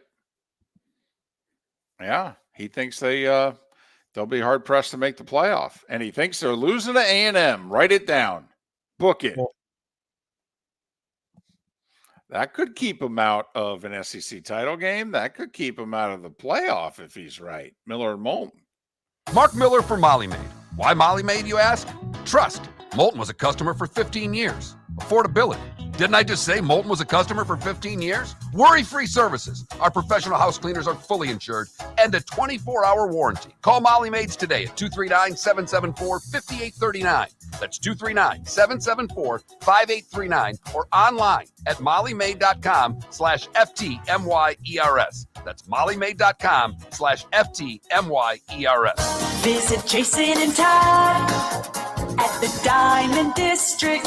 When choosing something of high value and personal significance, such as a diamond, you want to shop with the best, and the mall is not the place to be. Here are my friends, Jason and Todd with the Diamond District. Take a stroll in the mall, pop into a few jewelry stores, and you'll soon discover you're in the wrong place. Rings begin to look all alike. You're not finding GIA-certified diamonds. You quickly realize you know more than a salesperson helping you, and all the same financing gets pushed on you. Visit Jason and me, and you'll find America's top bridal designers dealing exclusively with the Diamond District. You'll find the largest selection of GIA-certified diamonds, all priced 8 to 10% over cost. You'll find educated sales consultants who have many years' experience and are not paid commissions. And you'll find Todd and me in the store nearly every day, wanting to shake your hand and welcome you to our Diamond District family. Visit Jason and Todd at the Diamond District. The law firm of Michael F. Hornung has successfully represented the citizens of Southwest Florida for over 30 years. As a former prosecutor, the information I know is information you need to know. If you've been arrested for a DUI, a criminal matter, or involved in an auto accident, call the law firm of Michael F. Hornung. I'm a local attorney with local knowledge to assist you through the process. For a free consultation, call 239-437-0095. That's 239-437-0095. Offices in Fort Worth. You are listening to Miller and Moulton on the Florida Sports Network.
Welcome to the bonus hour, brought to you by Jason and Todd at the Diamond District. And now, here's Mark Miller and David Moulton.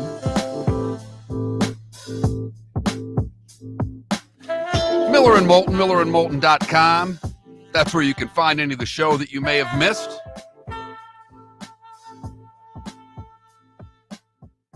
Jeff Cameron, David Sampson scheduled to be on the show tomorrow.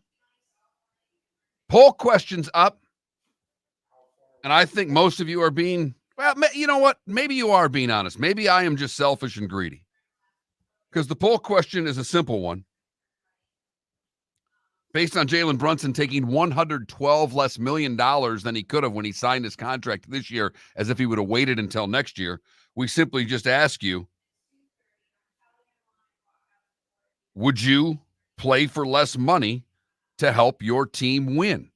Right now, 71% of you say that you would play for less money to help your team win.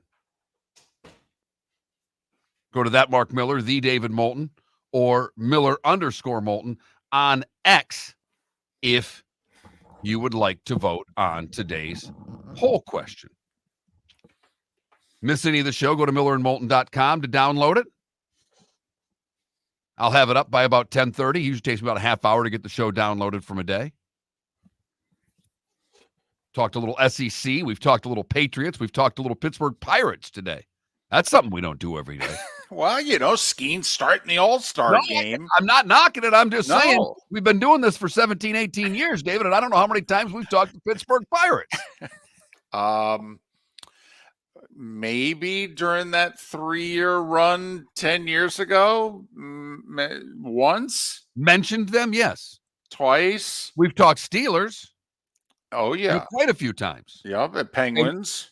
And we will continue to talk Steelers as we're doing our NFL previews and trying to get people on as often as we can to give you a little training camp previews.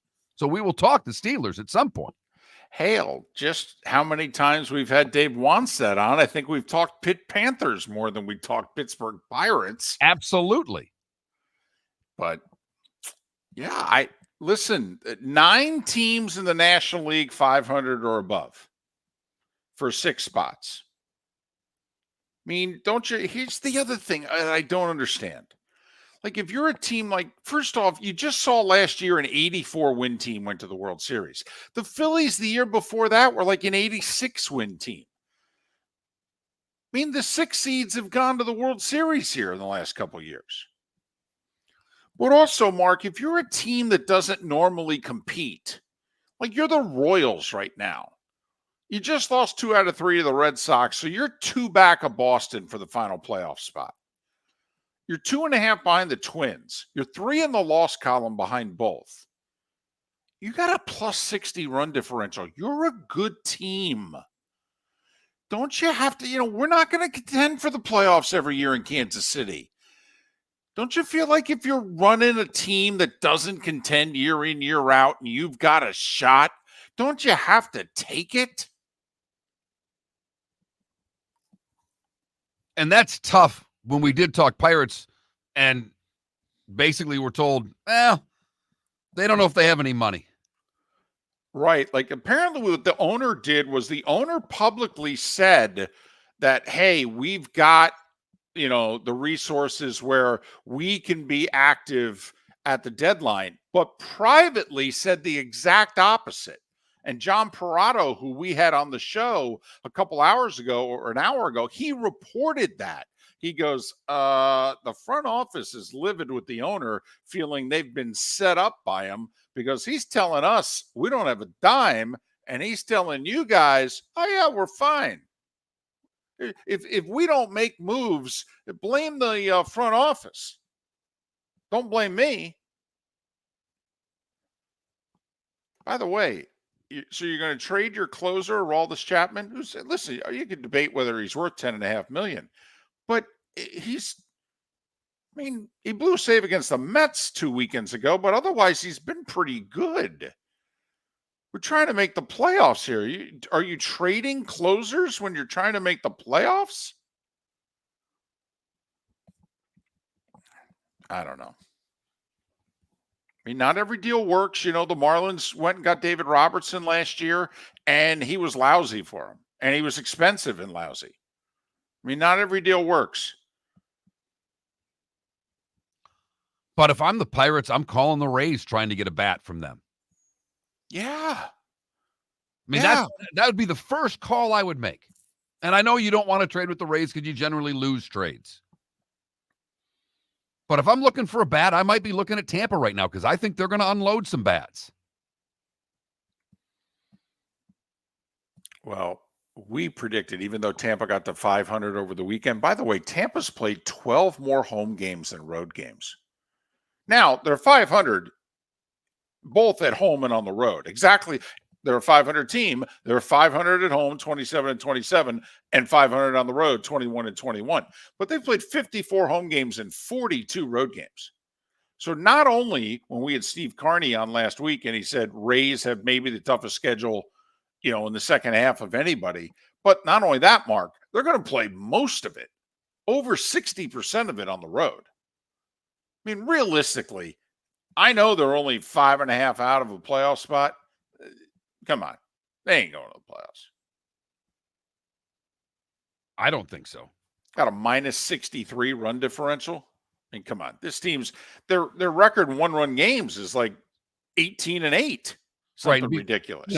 They will get their cracks at Boston, which is one way to look at that they're still in it, but they still got to get through the Royals, and they've got to get through the Astros as far as just leaping those teams. So they've got a ways to go if you're going to talk about the Rays as a playoff team. There are interesting teams that are 3 or 4 games below 500, and there's still like 65 or so games left in the season. Giants, Reds, Cubs, Rangers. Hey, your Tigers. What about them? Well, what do you mean, what about them? Did you see the way they played the last week and a half? They pounded the Guardians. They won a series against the Dodgers. Before that, they swept the series. I mean, they're like 9-2 in their last 11. Right. And it's got them to 3 games below 500. I understand, but just saying, it's kind of like Cincinnati. Listen. The difference, though, in the National League getting to 500, you're damn near in the playoffs. No, that's a valid point. Whereas, in the American League, they're 7 back for a playoff spot with 65 to play. It's probably too many. But a lot of people throw another 7-3, 8-2 week up after the All-Star break, and we'll talk. So, got 9 teams in the National League 500 or above. In the American League, Rays are 500, so you got to count them. You've got 9 teams in the American League also 500 or above for 6 playoff spots. Then you got the teams that are, Texas 4 below 500. You got Chicago, Cincinnati, San Francisco, all within 3 games of 500 in the National League, in which right now, I mean, last year the number was 84 with Florida and Miami and Arizona. The year before that, I think it was 86 with the Phillies. I mean, you can't think the number's going to be any different to sneak into the playoffs. I'll say it again. You're the Pirates. You sneak into the playoffs. You get a best of 3 with the Brewers or Dodgers. You're sending Skeens out for game 1. Tell me the Pirates couldn't beat anybody in a best of 3. Literally anybody. When are they going to take Skeens out? After 7, or are they going to maybe let him pitch an entire playoff game? I have a feeling he'll throw 110 pitches in that game. I hope so. He's only going to throw 15 tomorrow night, though. If that. I so want 2 innings out of Skeens tomorrow. I think it's already been negotiated. It's done. He's pitching an inning.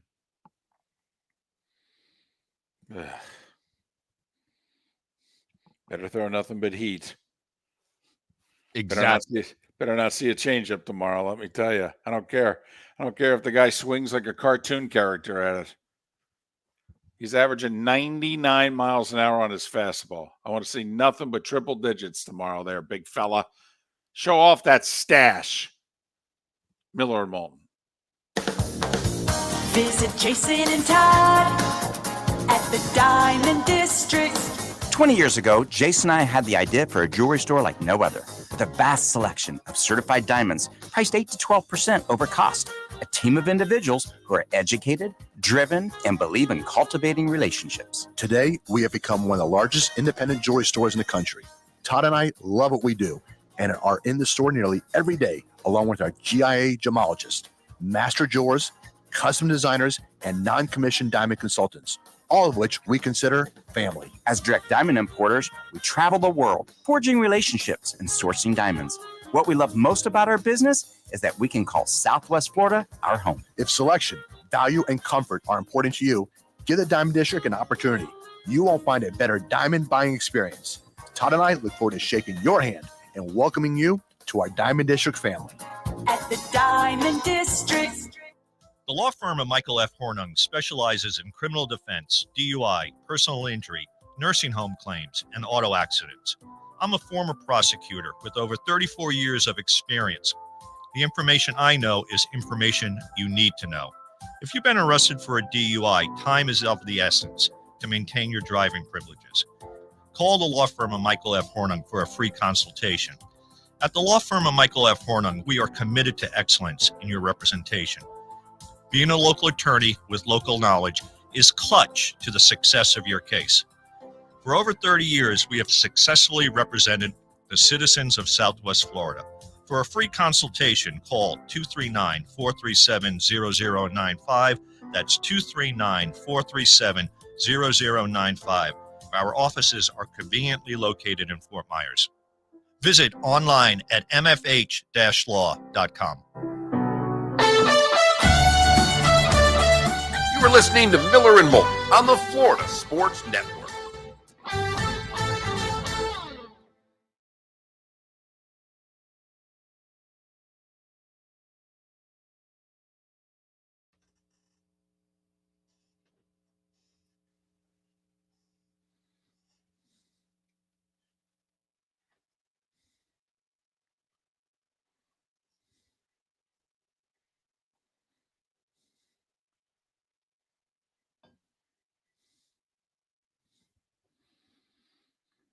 I was wondering why we got that comment in the Twitch chat room about midway through the show about Morning Joe. I'd rather have Miller and Moulton than Morning Joe. I guess they took the show off the air today. Really? For today.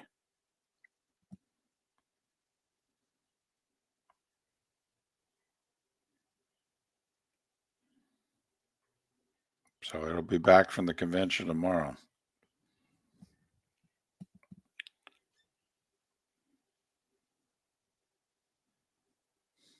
You're never going to believe this, David, but you know what I'm getting after the show?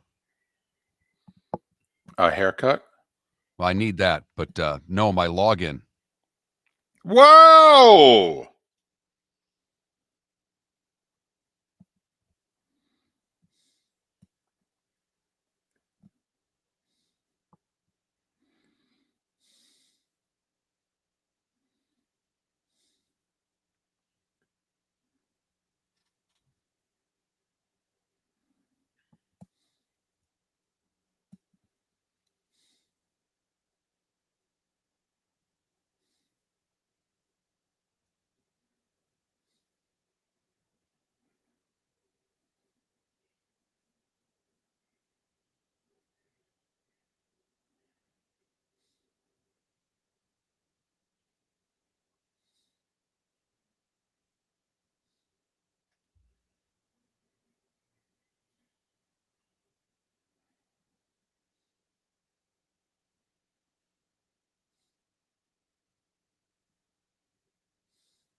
Oh.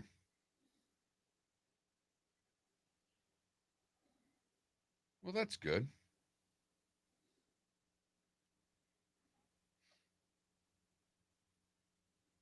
What's that? I actually have a dermatology appointment next Monday. I can just let my face feel like this for a week and go see him next week. Okay.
Yes. Computer login.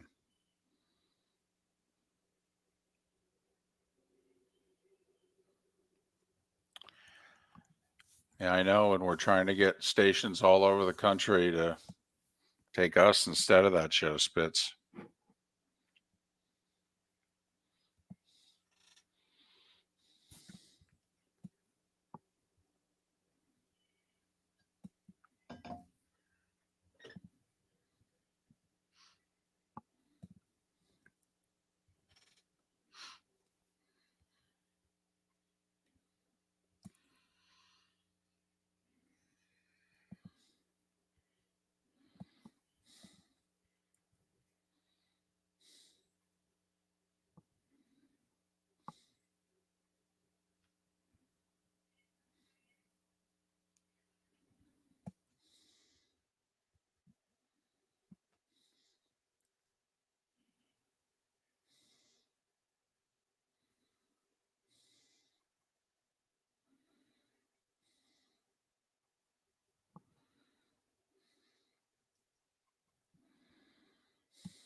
You're listening to Miller and Moulton, exclusively on the Florida Sports Network.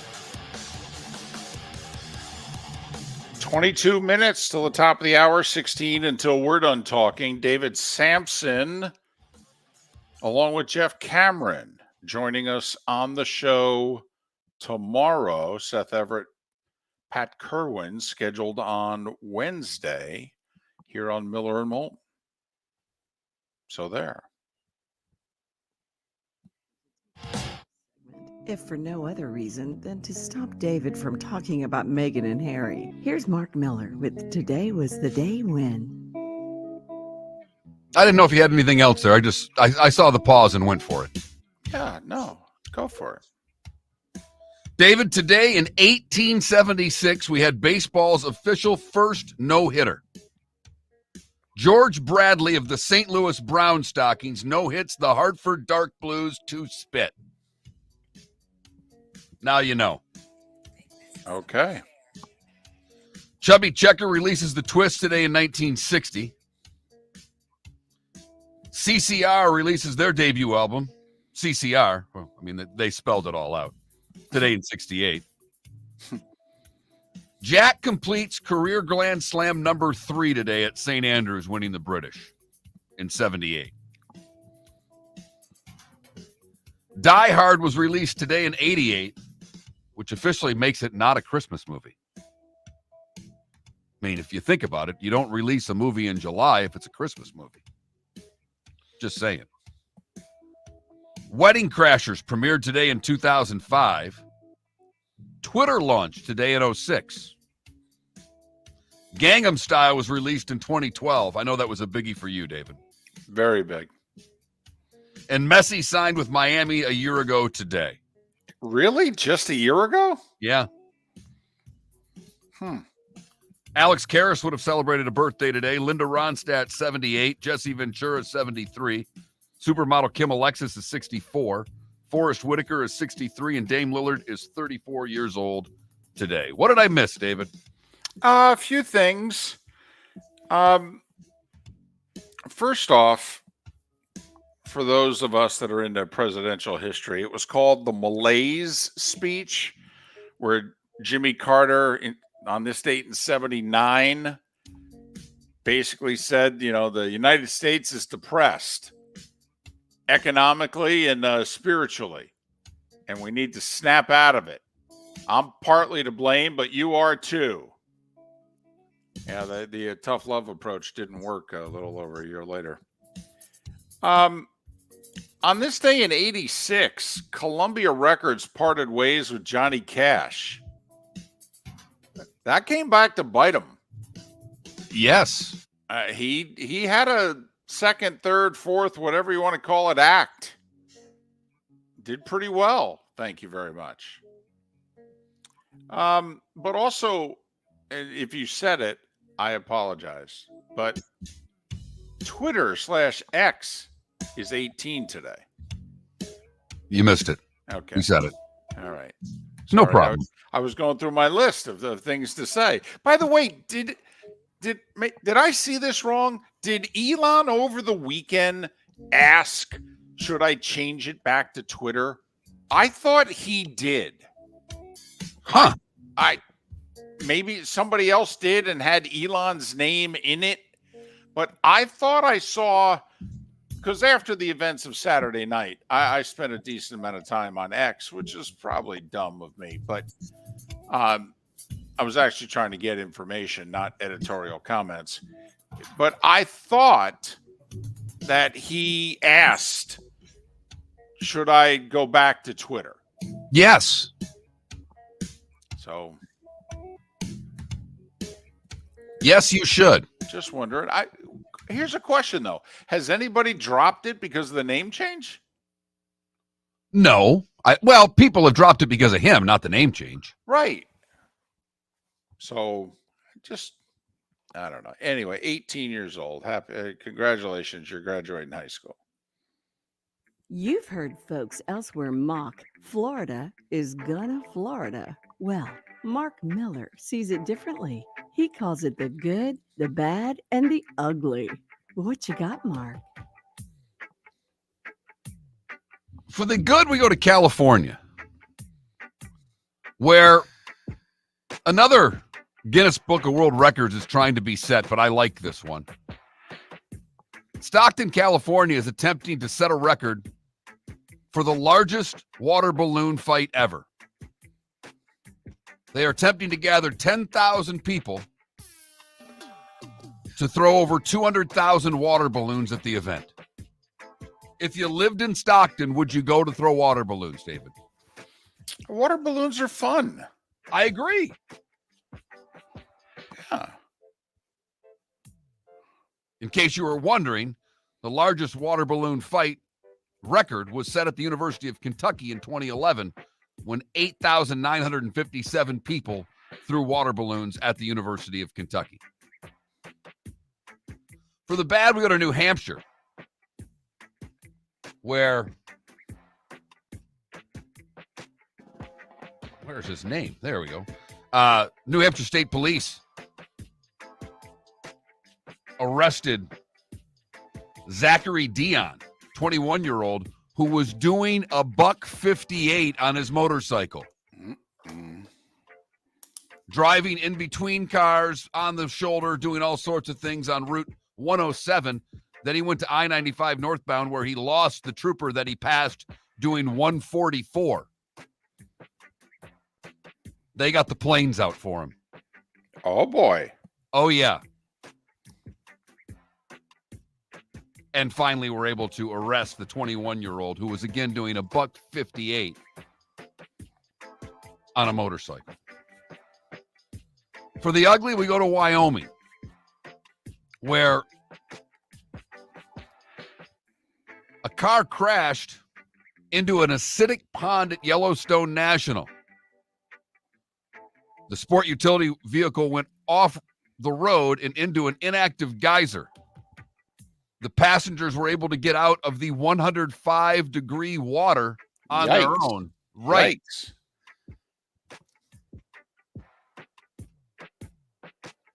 The incident is still being investigated.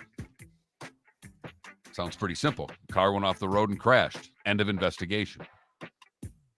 And that is the good, the bad, and the ugly on today, July the 15th, 2024. So there's like one thing going on tonight, unless checking out here. I mean, is this an opportunity for the WNBA, who has no game scheduled tonight? Not a one. Not a one. Not a one, but they've got 4 tomorrow when the All-Star game's going on, and they're doing more of those afternoon games. They're camp days. They've got an 11:30 and a 3:30 game. Man, you guys did one of those with the Everblades back in the day. You used to have do they still have that? I don't think I they have no do. idea. But you had one. Didn't you do one, or did it come right after you? No, it was mine. It was like what was it, 11 o'clock, noon, 1 o'clock, something like that. Just thousands of screaming camp kids. Oh, my goodness. I wanted to stab you in the neck. Man, I had to shoot it. Done. So what? You had your highlights done by 2 o'clock. No, what are that's you yelling true. at me for? No, that's true. Nice cutaway at the beginning of thousands of screaming kids, a couple of goals. That's true. Had it in the tank, I did see all those end of the camp days, and I'm like, been there, done that. Prove that that's how you prove you're a minor league. You have camp games. Home run derby tonight. That's it. So here are the 8. Remember, when we last left the airwaves on Friday, there were 5. Pete Alonso, Marcelo Zuna, Gunnar Henderson, Bobby Witt Jr., and Adolis Garcia were in. All right. Teoscar Hernandez of the Dodgers, Jose Ramirez of the Guardians, and Alec Bohm of the Phillies. They complete the home run derby.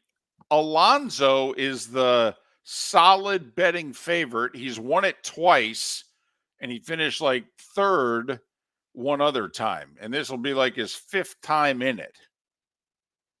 So Pete Alonso is the betting favorite.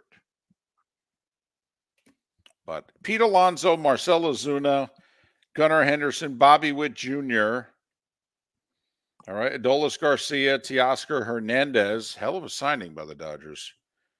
Not that the Ohtani signing didn't work out either. Jose Ramirez and Alec Bohm is the pick to finish dead last. Hernandez actually announced it while being interviewed in game during the film. I mean, it was a setup. They knew he was going to do it. But when they put the mic on the player live, he announced it live during the Phillies game last weekend, which was kind of cool. Said he was going to practice once in Detroit because they asked him how he was going to get ready for it. He said, we're going to Detroit. I'm going to do one day just so I know the rules.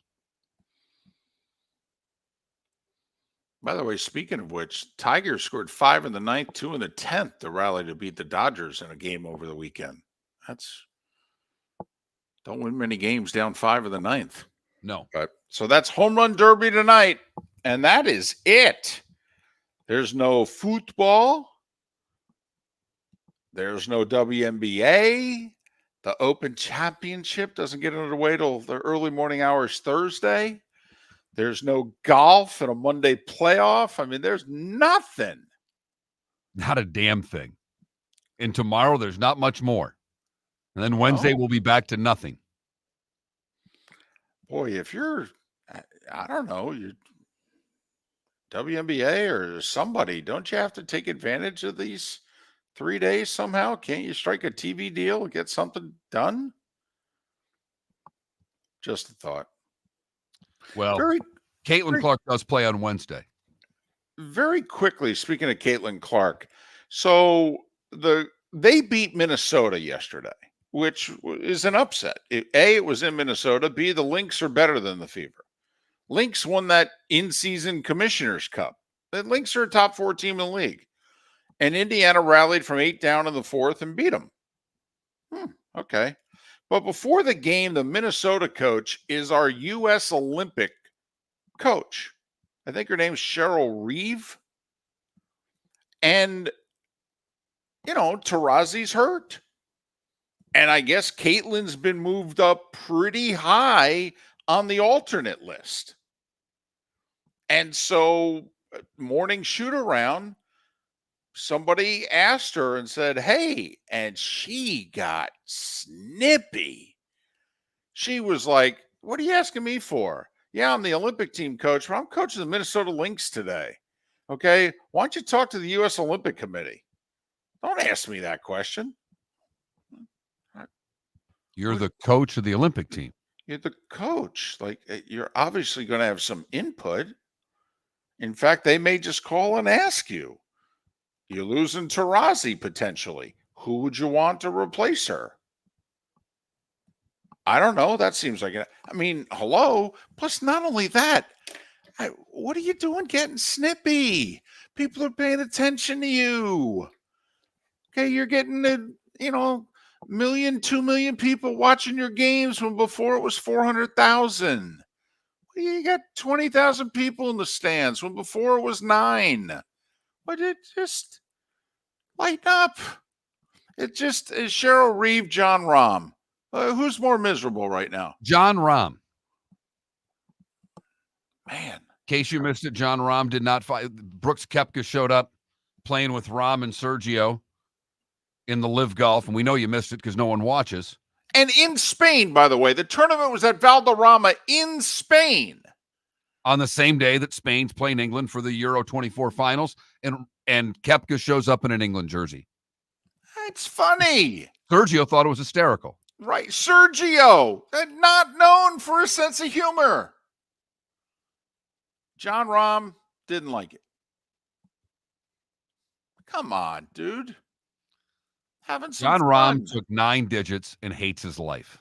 I don't get it. Then give it back and go back. Honestly. He's calling Tiger every day saying, "You close on that deal? How are we coming on that deal? Hey, buddy, we really need to get this done." But it's not getting done. Not yet, at least.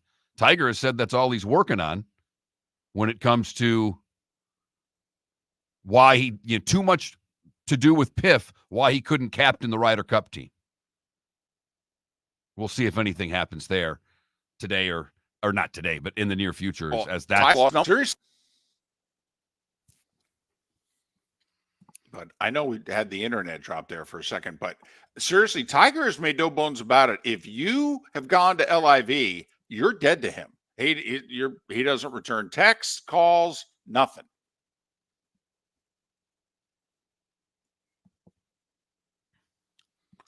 Tiger's apparently the guy who's insisting that they sit out a penalty, Mark. That is, whenever they reunite, that those that left, they need to be penalized. Miller and Moulton. Mark Miller for Molly Maid. Why Molly Maid, you ask? Trust. Moulton was a customer for 15 years. Affordability. Didn't I just say Moulton was a customer for 15 years? Worry-free services. Our professional house cleaners are fully insured and a 24-hour warranty. Call Molly Maids today at 239-774-5839. That's 239-774-5839 or online at mollymaid.com/FTMYERS. That's mollymaid.com/FTMYERS. Visit Jason and Todd at the Diamond District. Hi, I'm Jason. And I'm Todd with the Diamond District. I believe in complete transparency. If you're shopping for diamonds in Naples, you're paying too much. If you're shopping in the Cape or Fort Myers, you also won't see the selection you deserve to have. If you're online, there's no human connection, and you won't know if your diamond is beautiful or not until it shows up in the mail. Just because it's GI certified doesn't mean it's brilliant. There's so much more to a diamond than its cut, color, and clarity that makes it beautiful. Visit us at the Diamond District for a non-commissioned and educational presentation and quit paying more in Naples or buying blind from the internet. The Diamond District has the rarest diamonds from half carat to 10 carats. You won't find a bigger selection or better value. And you won't find a better buying experience. Jason and I are in the store nearly every day, and we look forward to shaking your hand and welcoming you to our Diamond District family. At the Diamond District. The law firm of Michael F. Hornung specializes in criminal defense, DUI, personal injury, nursing home claims, and auto accidents. I'm a former prosecutor with over 34 years of experience. The information I know is information you need to know. If you've been arrested for a DUI, time is of the essence to maintain your driving privileges. call the law firm of Michael F. Hornung for a free consultation. At the law firm of Michael F. Hornung, we are committed to excellence in your representation. Being a local attorney with local knowledge is clutch to the success of your case. For over 30 years, we have successfully represented the citizens of Southwest Florida. For a free consultation, call 239-437-0095. That's 239-437-0095. Our offices are conveniently located in Fort Myers. Visit online at mfh-law.com.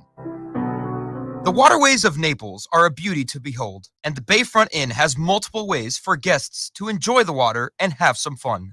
Gather your family and friends and enjoy a leisurely day on the water with a pontoon or deck boat. If you prefer to explore the waterways without a motor, the Bayfront has canoes, standboards, and kayaks. At the end of your journey, enjoy lunch or dinner at the Bamboo Tropical Bar and Grill. The Bayfront Inn. Something for everyone. On 5th Avenue in Naples. You were listening to Miller and Moulton on the Florida Sports Network.